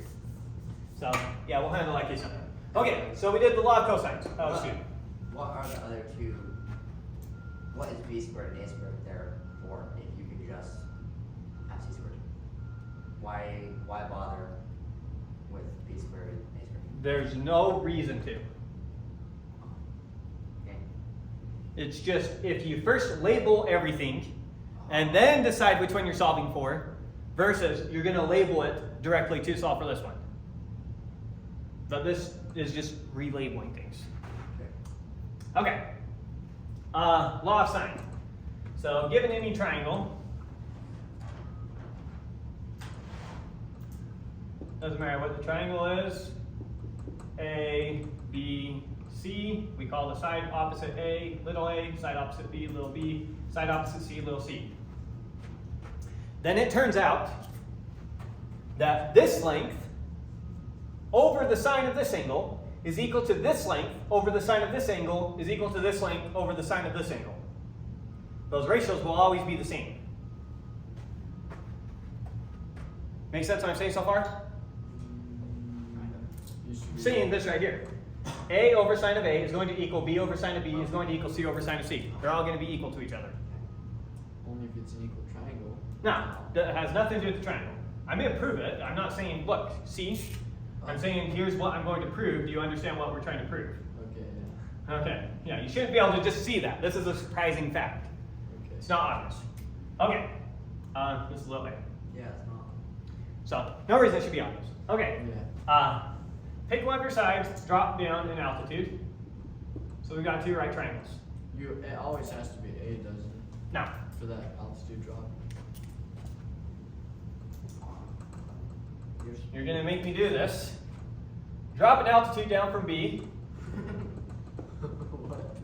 so that's a right angle and that's a right angle. Yeah. Okay. It doesn't change anything. I'm going to re-flip that picture to help us think about it sanely. Trying to flip the picture so that here's our B, here's our A, here's our C. Okay. Not quite the same picture, but you see how I tried. Yep. Okay.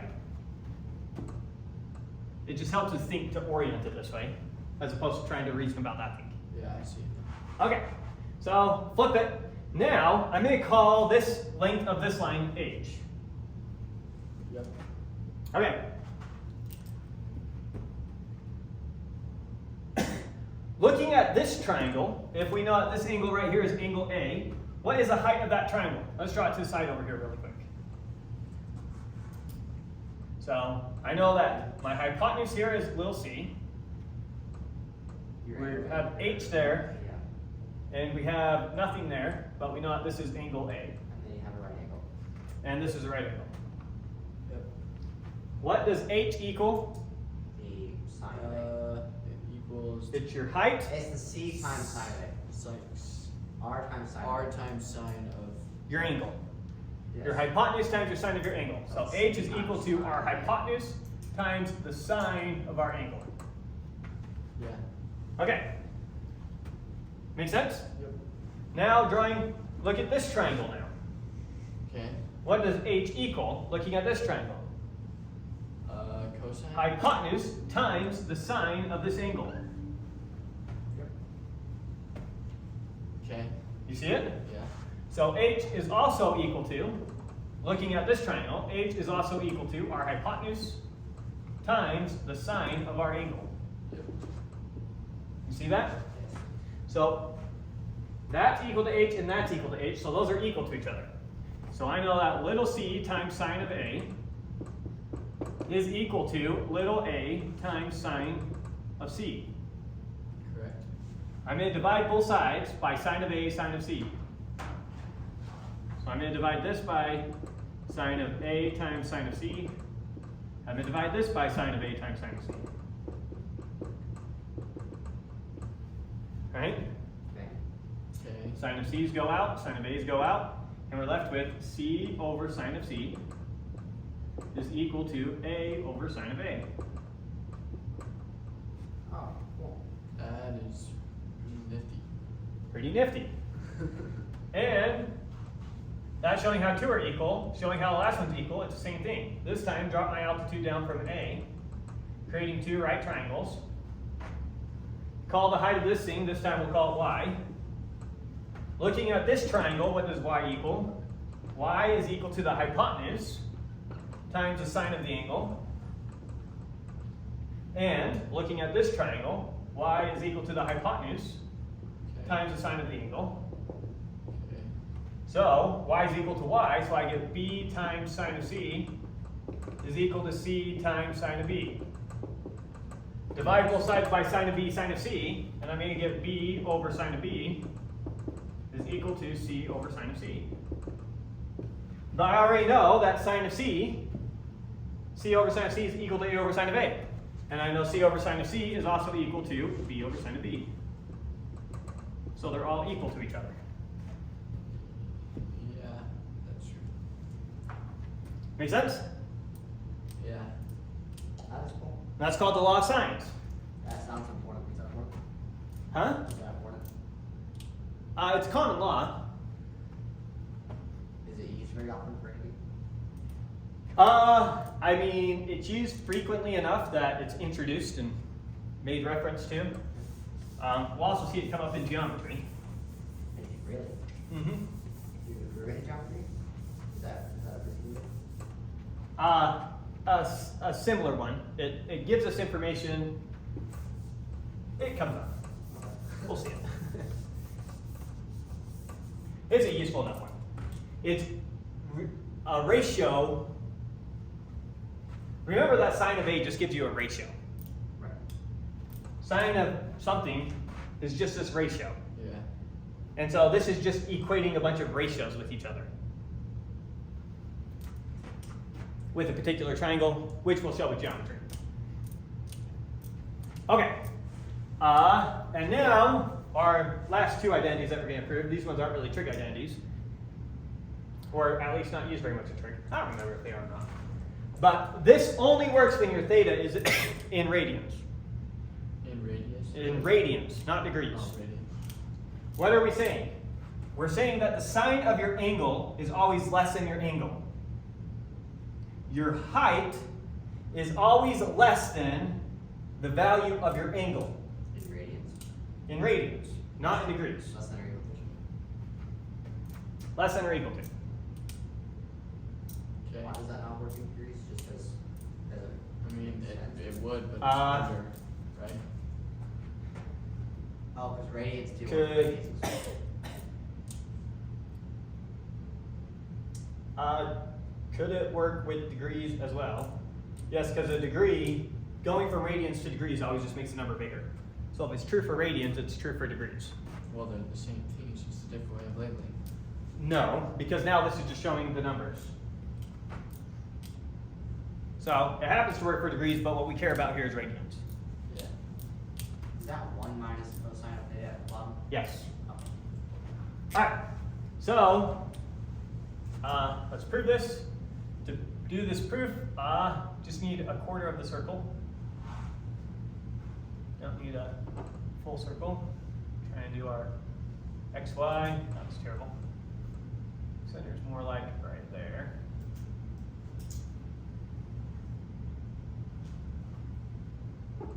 Okay. So drawing a quarter of the unit circle really quick. And pick some angle theta, doesn't matter what our angle is. Some arbitrary angle theta, here it is. But unit circle, so that's one. Question, what is my arc length? What is my distance from here to here? What is this distance? It's your angle theta in radians. How do you get arc length? It's your Theta. theta times r. Yes. What's our radius? 1. 1. So the arc length is theta times 1, or in this case, Theta. it's theta. The unit circle is a special circle Yes. where your angle and your arc length are always the same. Yeah, that, I mean, yeah. Strange though. Okay. So if this is 1 radian, then this is 1 radius. Yeah. Okay. Now, draw in here.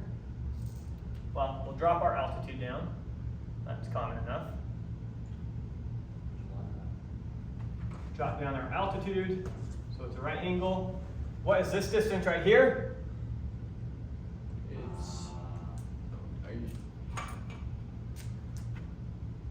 I'm gonna have to throw something at you. What is this distance? Isn't it, We did this.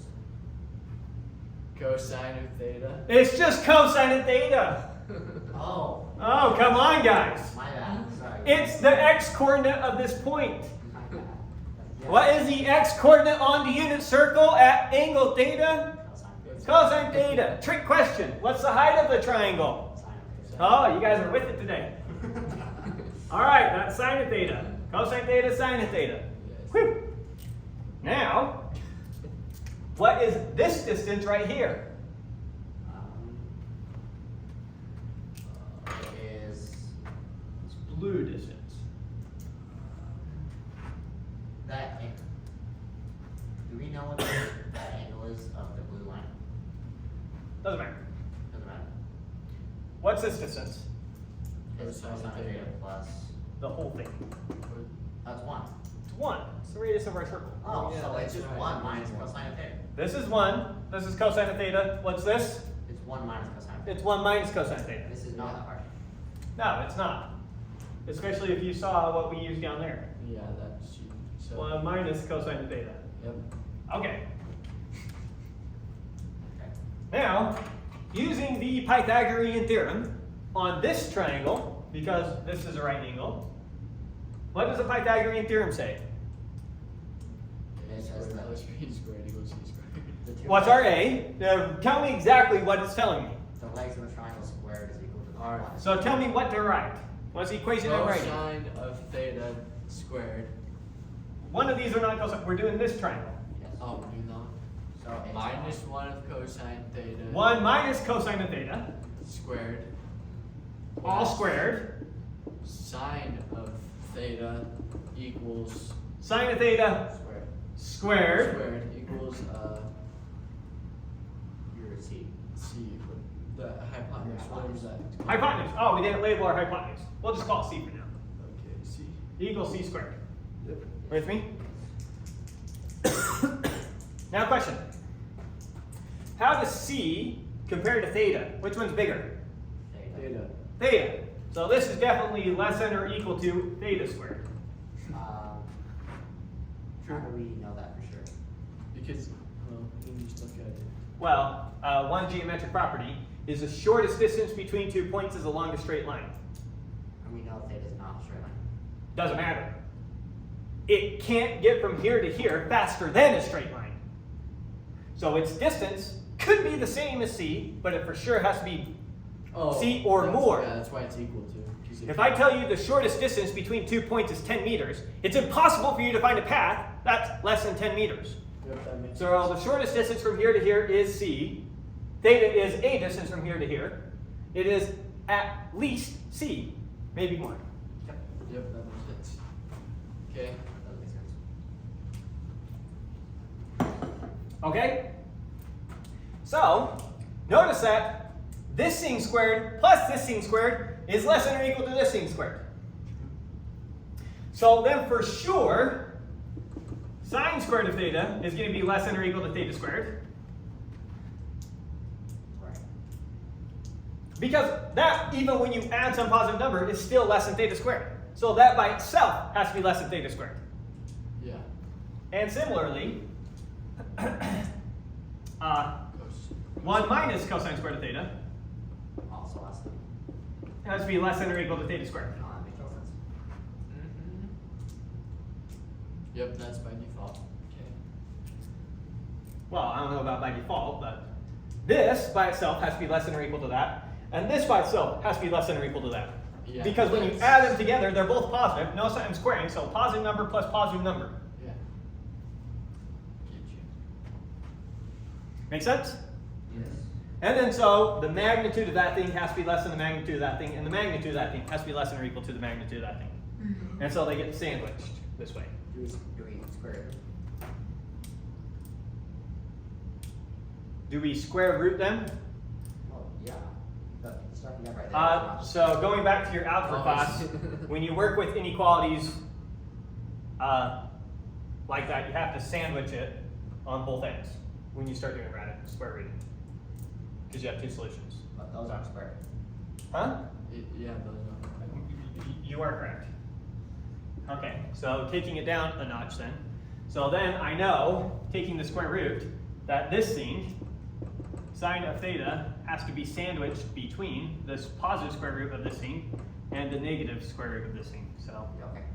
That's the basic. positive, so absolute value, to make sure it comes out positive, because our angle could have been a negative value. And then negative absolute value. That makes sense. That negative absolute No, value that's is that's useless though, negative, isn't it? okay. No, because our angle could be negative. Oh, that's right, they can. I could have gone down theta. I could have gone down 1 radian. Yeah, that's goofy. Yeah. Yeah. So intuitively, it works how you think. Just seeing it written out somewhat carefully is accounting for the fact that your angle could be negative. But whatever this number is, when you take its absolute value, it's going to be sandwiched between the absolute value of this thing and its negative absolute value. So you In other words, if this comes out to something like minus 0.6, this has to come out to something less than minus 0.6, meaning minus 0.7 or minus 0.8. It Yeah. has to be more negative or it has to be more positive. It's got to sandwich it. That's what I think. So you can never have, if you're working on the unit circle, you can never have a sign that's greater than 1. Correct. Which makes So this is pretty trivial once we're talking about angles more than 1. sense. Yeah. Once you get past 1 radian, it's pretty trivial. It's trivially true. Once you get past minus 1 radian, it's trivially true. The only question is it the case on smaller angles? Yeah. That one's not so obvious, and it turns out, yes, even with very small radians, it happens to be the case. That you do not go up faster than you extend the arc length. Which makes sense. It's no way intuitive to me that that would be the case. But you go up faster than you create. That with radians, you do not go up faster in terms of your y-coordinate, faster than your arc length grows or your angle grows in terms of radians. Because you could pick some different unit where that's no longer the case. And there could be, Can. Like yes, what? if we came up with some new unit called quacks, and a quack is 2 radians. Okay. So then 1 quack is all the way over here. Okay. But our y reached 1 before we got to 1 quack. Oh. I see. That's weird. So this happens to work with radians. That And it's is- not trivial. That's And a it's lot. not obvious that the growth rate on your angle is faster than the growth rate on your y-coordinate for very small angles when you're using radians. Okay. Yeah, that's not. And it happens to be the case. Okay, so yes, nothing obvious about it. Yeah. It's not something that I would just take and accept it as true without seeing some sort of demonstration. But I don't know, maybe we got a Ramanujan in the class and he can just see it. Okay, we did that. Yeah, that makes a lot of sense. That's good. Okay, now we got to move to graphing. Okay, so we covered all these. All we got to talk about now is basically pictures. So, you have any questions with this stuff? Do we need to? Are we using all On of your those? test, if I were you, I would have on my paper for sure these things. All What I have on that left-hand side, I would for sure have on my paper. Together with, I would put this formula on there too. Okay. That's what I would personally have. Take a picture of it. And if I was still getting confused by the trig functions, I would probably put on my note this little section too, showing the definitions of each thing if that's still throwing you off. We said that picture. Yeah. You can also go online and find them. Yeah. it's on Are the- those all the trig identities? No, but There's they're the bulk of them. How many are there? I mean, you can come up with as many as you want. They're just simplification. So it's just a matter of which ones are most commonly used. This is a list of a bunch of the most commonly used trig identities. The first time I came up with this derivation, I think I literally just like Googled a quick sheet when I first did the class. The only reason I went over these ones is because it's the ones I went over last year. So, nothing sacred about those. Actually, I did make sure I include all the ones that the author talked about. And then, I don't think he talks about these. I don't know. The more the merrier. It's good to have that information. Anything else before I move the camera? I think we're good. You think you're good? I mean, I'll never know until I'm good. But you don't get the glare off of it that you get off the whiteboard.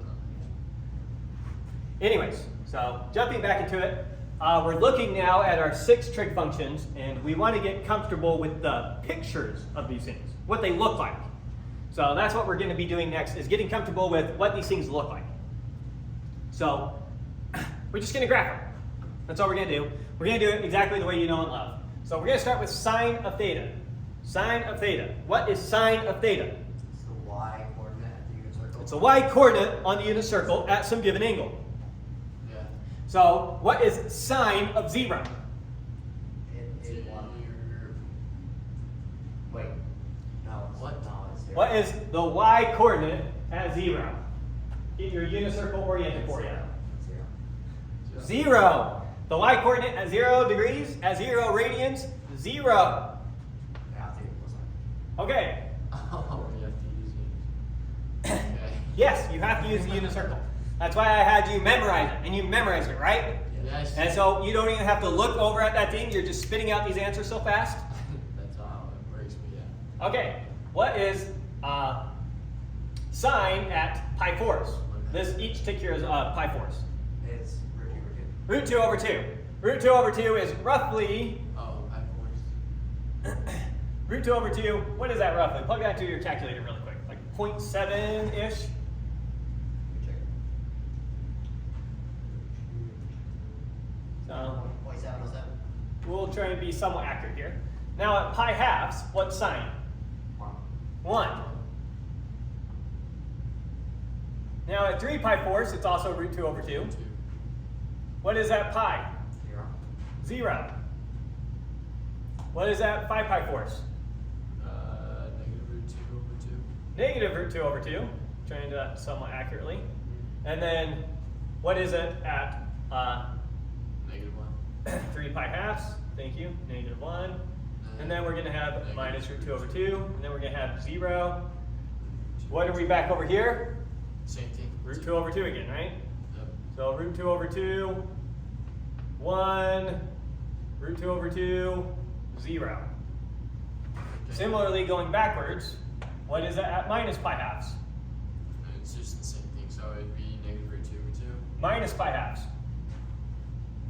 Minus by half? Yeah, minus pi halves. Negative 1. Negative 1. Yeah, I didn't give it to you in the same order. What is at minus pi? 0. 0. Okay. And now, if we were to carefully plot all the points of these things, I think you can roughly see how it goes, right? Yeah. Something like this.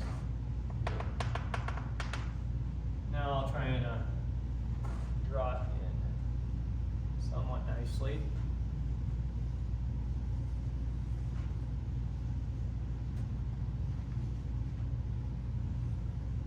Okay, so there's our sine function, right? Correct. Now notice, what's the highest it ever gets? 1. And what's the lowest it ever gets? Negative. Minus 1. So your sine function is always between 1 and minus 1. It can't ever give you any value other than that, which is obvious, because your highest y-coordinate, 1, and your lowest y-coordinate, Negative 1. negative 1. You can think about this as kind of like the height of a wheel as it's spinning. Put a point on a wheel and start spinning the wheel. Oh, okay. And the point on the wheel goes up and down and up and down. And there's the height of a wheel as it spins. With respect to time, not with respect to how far it goes. Otherwise, that's a different shape. Anyways, so there's our sine function. Now we're going to plot our cosecant function. What is cosecant? 1 over sine. Right? So let's go ahead and start it at pi halves. So sine of pi halves is 1. What's the reciprocal of 1? 1. Over here at pi thirds, what's sine? Pi thirds. Or sorry, not pi thirds, at pi 6.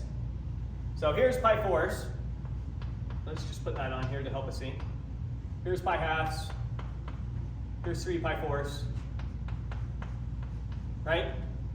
So coming over to pi 6, what's sine at pi 6? 1/2, right? What's the reciprocal then of 1/2? 2. It's 2. 2. So our cosecant up here is up here at 2.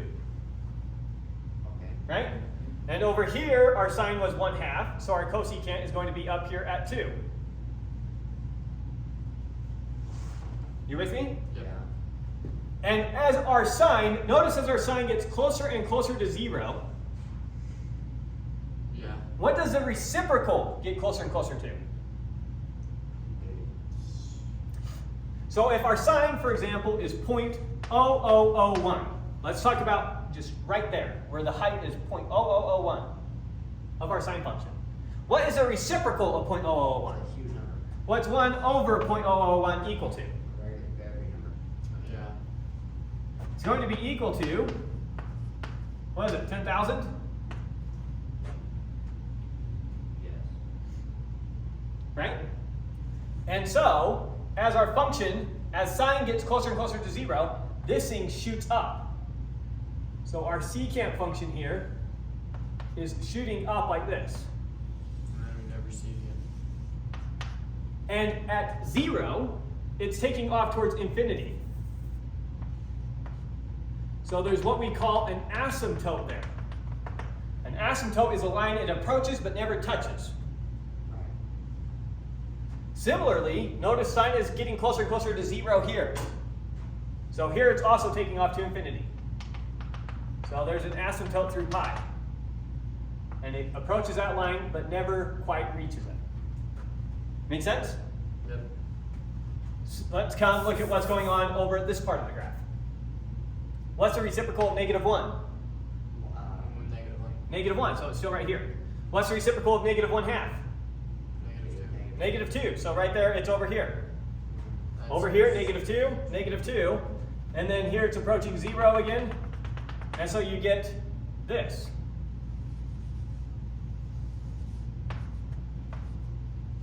And then up here, it's going to look like this again. And down here, it's going to look like this again. That's strange. That makes sense. And they're connected. They touch, they share those points in common, where the reciprocal happens to be the same thing. Yeah, but those are all different lines. All Yeah, they lines. do not connect to each other. That's strange. If it was a path, you cannot be walking along this path and get over here. That's why. And the domain of these functions, the domain of the secant function, of the cosecant function, cosecant of theta, its domain is not defined at 0, pi, 2 pi, 3 pi. Those are not points in its domain. Where is it? It's domain. What's its domain at 3 pi fourths? Huh? What's its domain at 3 pi fourths? What do you mean? Cosecants. At 3 pi fourths? Yeah, as an example. That is its domain. That's 3 by 4 is in So the domain of the function is all the points, except the ones you can, all the points you can plug in. Yeah.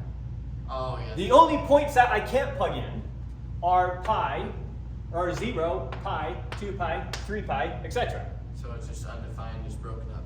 It's defined, it's just not defined at those points. That means it's Because the sine function is 0 at those points, and what's the reciprocal of 0? Oh, There isn't one. it's undefined.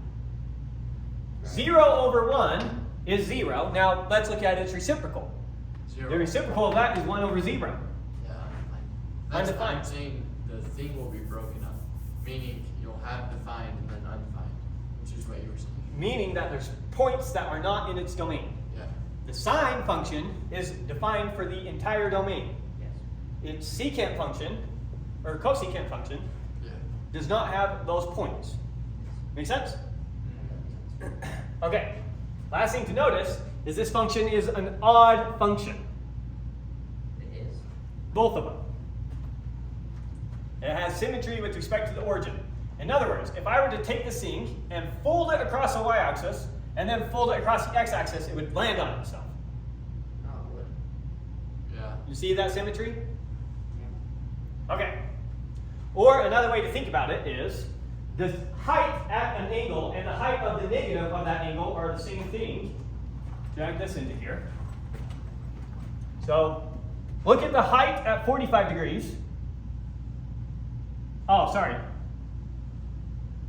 No, I'm saying that right. The height, what does it mean for a function to be odd? I'm not sure how much on camera I am. So for a function to be odd, let's just draw. Nothing bad yet. Let's just draw. So on our unit circle, remember a function's odd if f of negative x is equal to negative f of x, right? So pick some angle x. So here's some angle x, then the sine of x is the height there. Let's look at the same angle negative x. Then the height here is going to be negative whatever this height was. Right, true. So it's going to be odd, and hopefully you can see that just from thinking about the y coordinate. Yeah. And then if this height is going to equal the negative of that height, then this thing's reciprocal is going to equal the negative of that thing's reciprocal. And so if the sine function is odd, obviously the cosecant function is odd. Make sense? Yeah.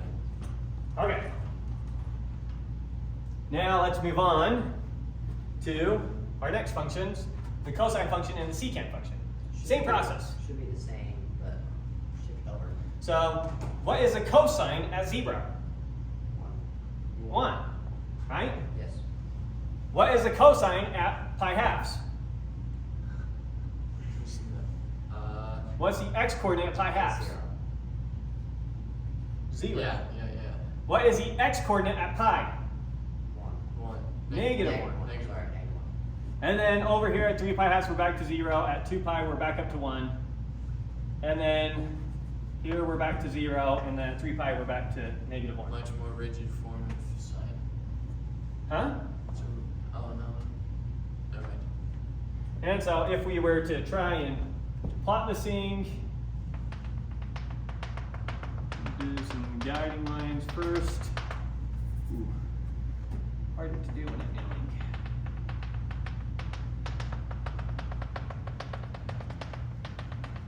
Then it'd be something roughly like that.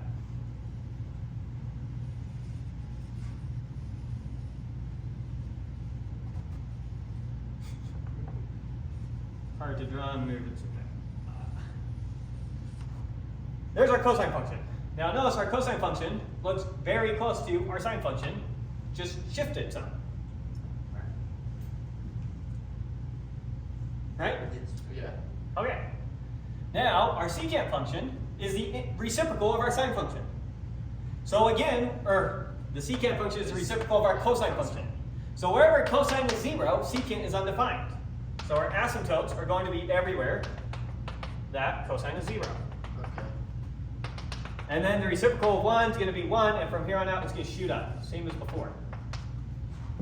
This one's going to shoot down. This one's going to shoot down. This one's going to shoot up. And this one's going to shoot down.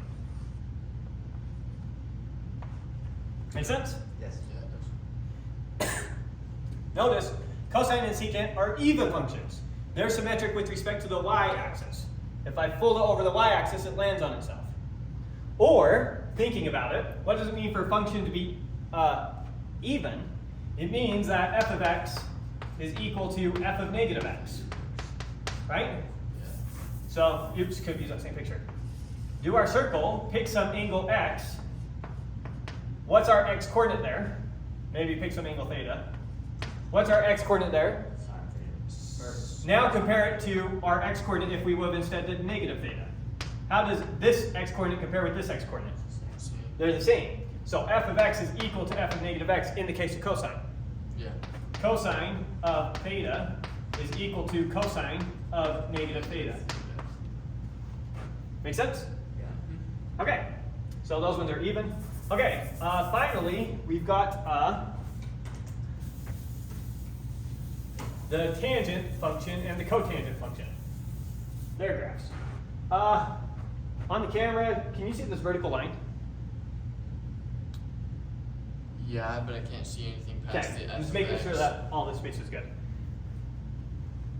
Okay, so the tangent now gives us sine over cosine, right? Yes. So what is a tangent at 0? It's Tangent is 0, 0.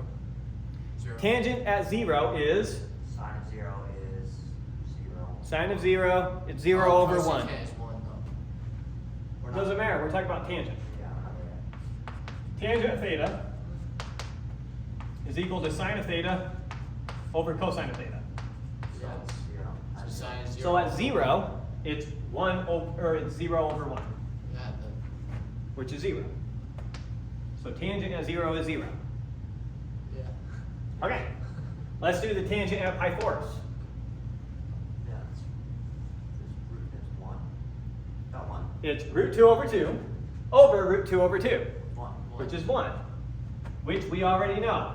What's the slope of a 45-degree line? 1. Yeah. What is tangent at minus Pythagoras? Negative root 2 of 2. Negative root 2 over 2 over root 2 over 2, which is negative 1. Yes. Yep. Okay, let's do one more between pi fourths and pi halves. What is the tangent at pi thirds? It's Tangent at pi thirds. 1/2 over 3 over 2. Other way. It's root 3 over 2 over 1/2, which is going to be equal to square root of 3. Oh, yeah, that's. Right? Oh, Yeah. yep, you're right. And let's see. That's that squared. Is that going to be like 1.7-ish? A little, sorry about that, yeah. And if we did the negative 1, then it would have been a negative 1.7-ish, something like that. Now, what is tangent at pi halves? Wait, Negative or 2 it's over 2. undefined, isn't it? It's undefined. Because you get 1. Tangent at pi halves is going to be 1 over 0. Oh, yeah, that's right. And think about it. Tangent gives a slope. As I increase the angle, my slope starts out small. As I make the angle bigger and bigger, my slope gets bigger and bigger. Here's a slope of 2. Here's a slope of 3. Here's a slope of 4. What does my slope get to as I get perfectly straight up? It doesn't really, it's undefined. It gets arbitrarily large, right? Well, it's undefined. It's not. What do you mean by arbitrarily? Because technically it doesn't have. We'll understand exactly what we mean by arbitrarily large when we talk about limits. Yeah. But for now, just giving you intuition language. And so our slope shoots up. And so our function looks something like, let me think. Having plotted points is going to mess with me here.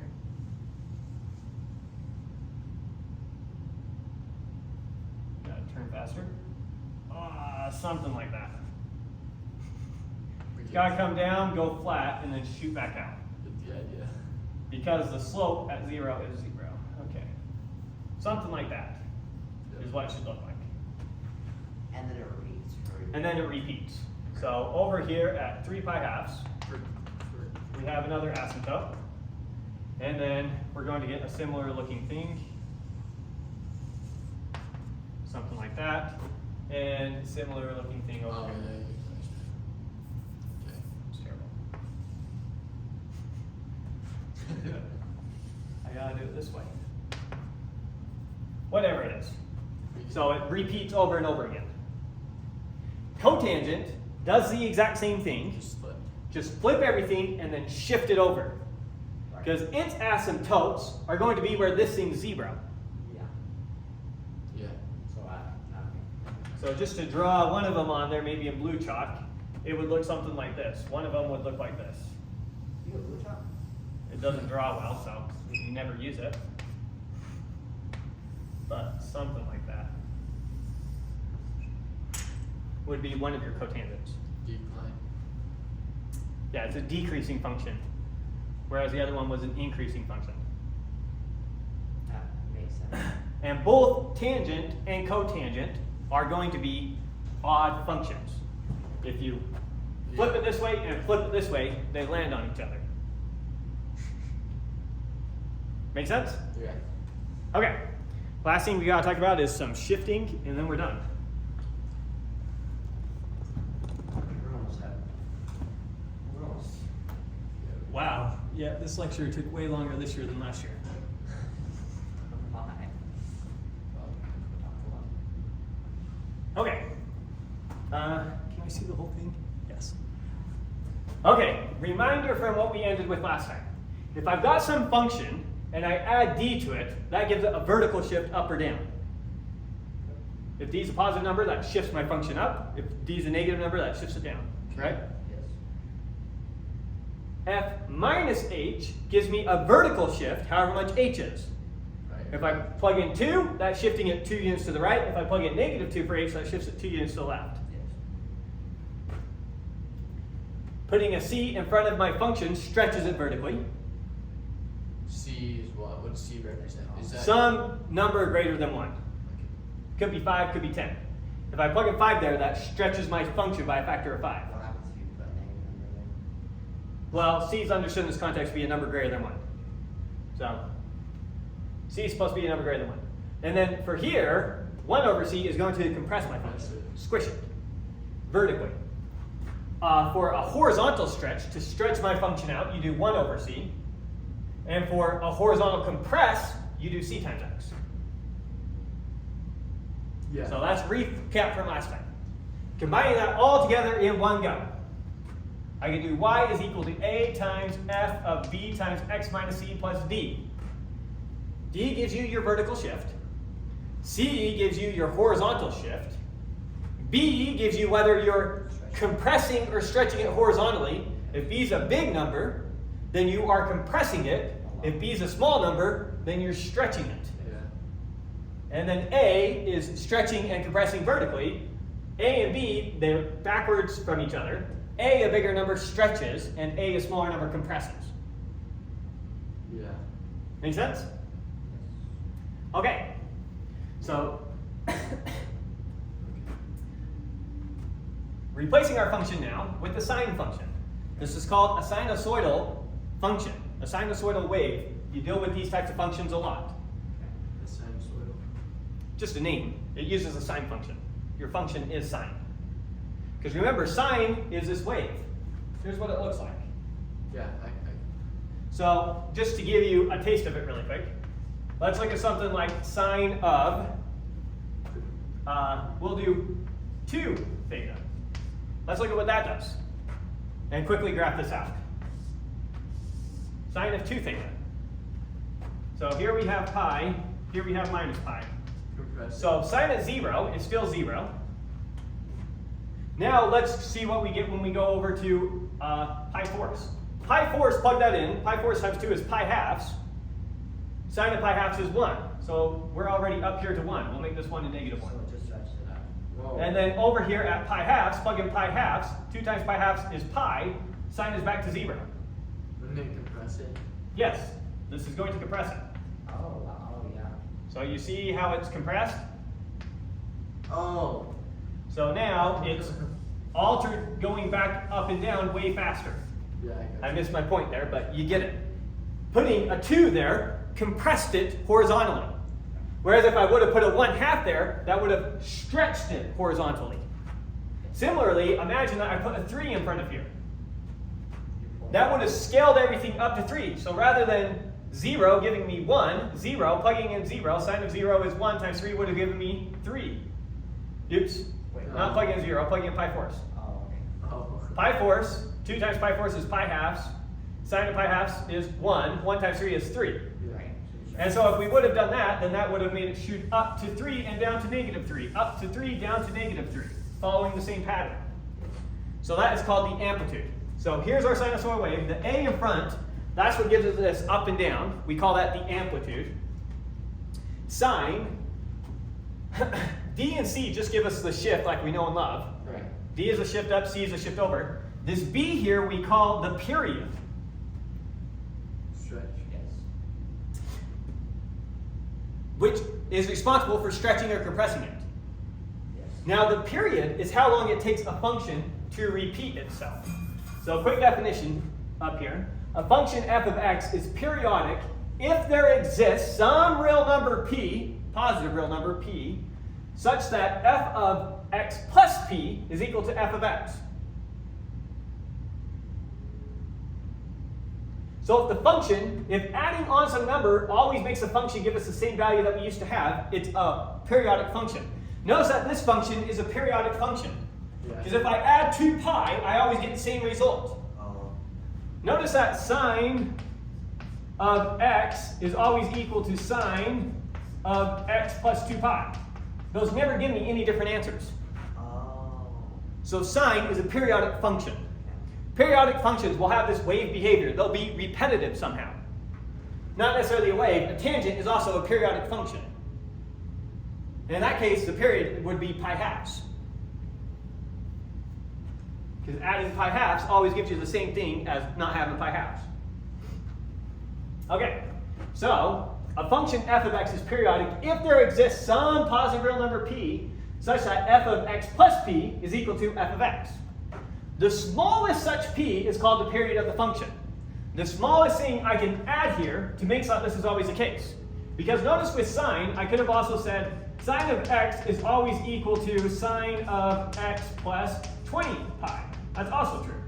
Yes. But 2 is the smallest. 2 pi is the smallest number you can have to make it work. Pictorially, what is that saying? That's saying the function repeats every 2 pi. That's saying the distance between this point and this point is 2 pi. Yes. The distance between this point and this point is 2 pi. Pick any 2 points on the function that are the same, and the distance between them is 2 pi. It's the period. So the period is the distance between repeating points. As I compress the function, does my period get bigger or smaller? Smaller. Smaller period means more compressed, right? Yes. So notice that putting a big value for c compresses the function. Increases the period. Period. Or decreases it. A big value for c increases the period. Or, sorry, decreases the period. You said it right. The more it's compressed, the smaller the period. A compressed function has a very small period. A decompressed function has a very big period. So we wrote 2 pi over b here. B is the period. What's 2 pi? As our period gets big, this whole coefficient gets small. As our period gets small, this whole coefficient gets big. Yes. The bigger this whole thing is, the more compressed we are. Now, why 2 pi? That way, when you plug in 2 pi for b, you get the function acting the way we know and love. Let's say I want the sinusoidal function that has an amplitude of 1 and has a period of 2 pi, so it's just our normal one. So that means I plug in 2 pi for b. 2 pi 1 times. Let's say I don't want to have any shift in any direction. Oh, that's awesome that you can just. So now it's just sine of x. Sine of x is the one that has a period of 2 pi. So that's why the 2 pi shows up here. Okay. Yeah, that's awesome. Just for convenience. Yeah, so you can think about the b as being your period. rather than think about this whole coefficient and think about what it represents as how stretched or compressed, we can just think about B as the actual period, the actual distance between those 2 points. So it gives us a more convenient way to think about it. Make sense? Okay, that's it. That's the end of 1.3. That's the end of this chapter. Test next week at the start of class. At the start of class? We'll quickly cover any homework problems, but then after that, do the test. Okay. And we also have to redo that quick unit circle trig test. So don't forget that either. Yeah. Yeah. All right. Any other questions that you want recorded? All right.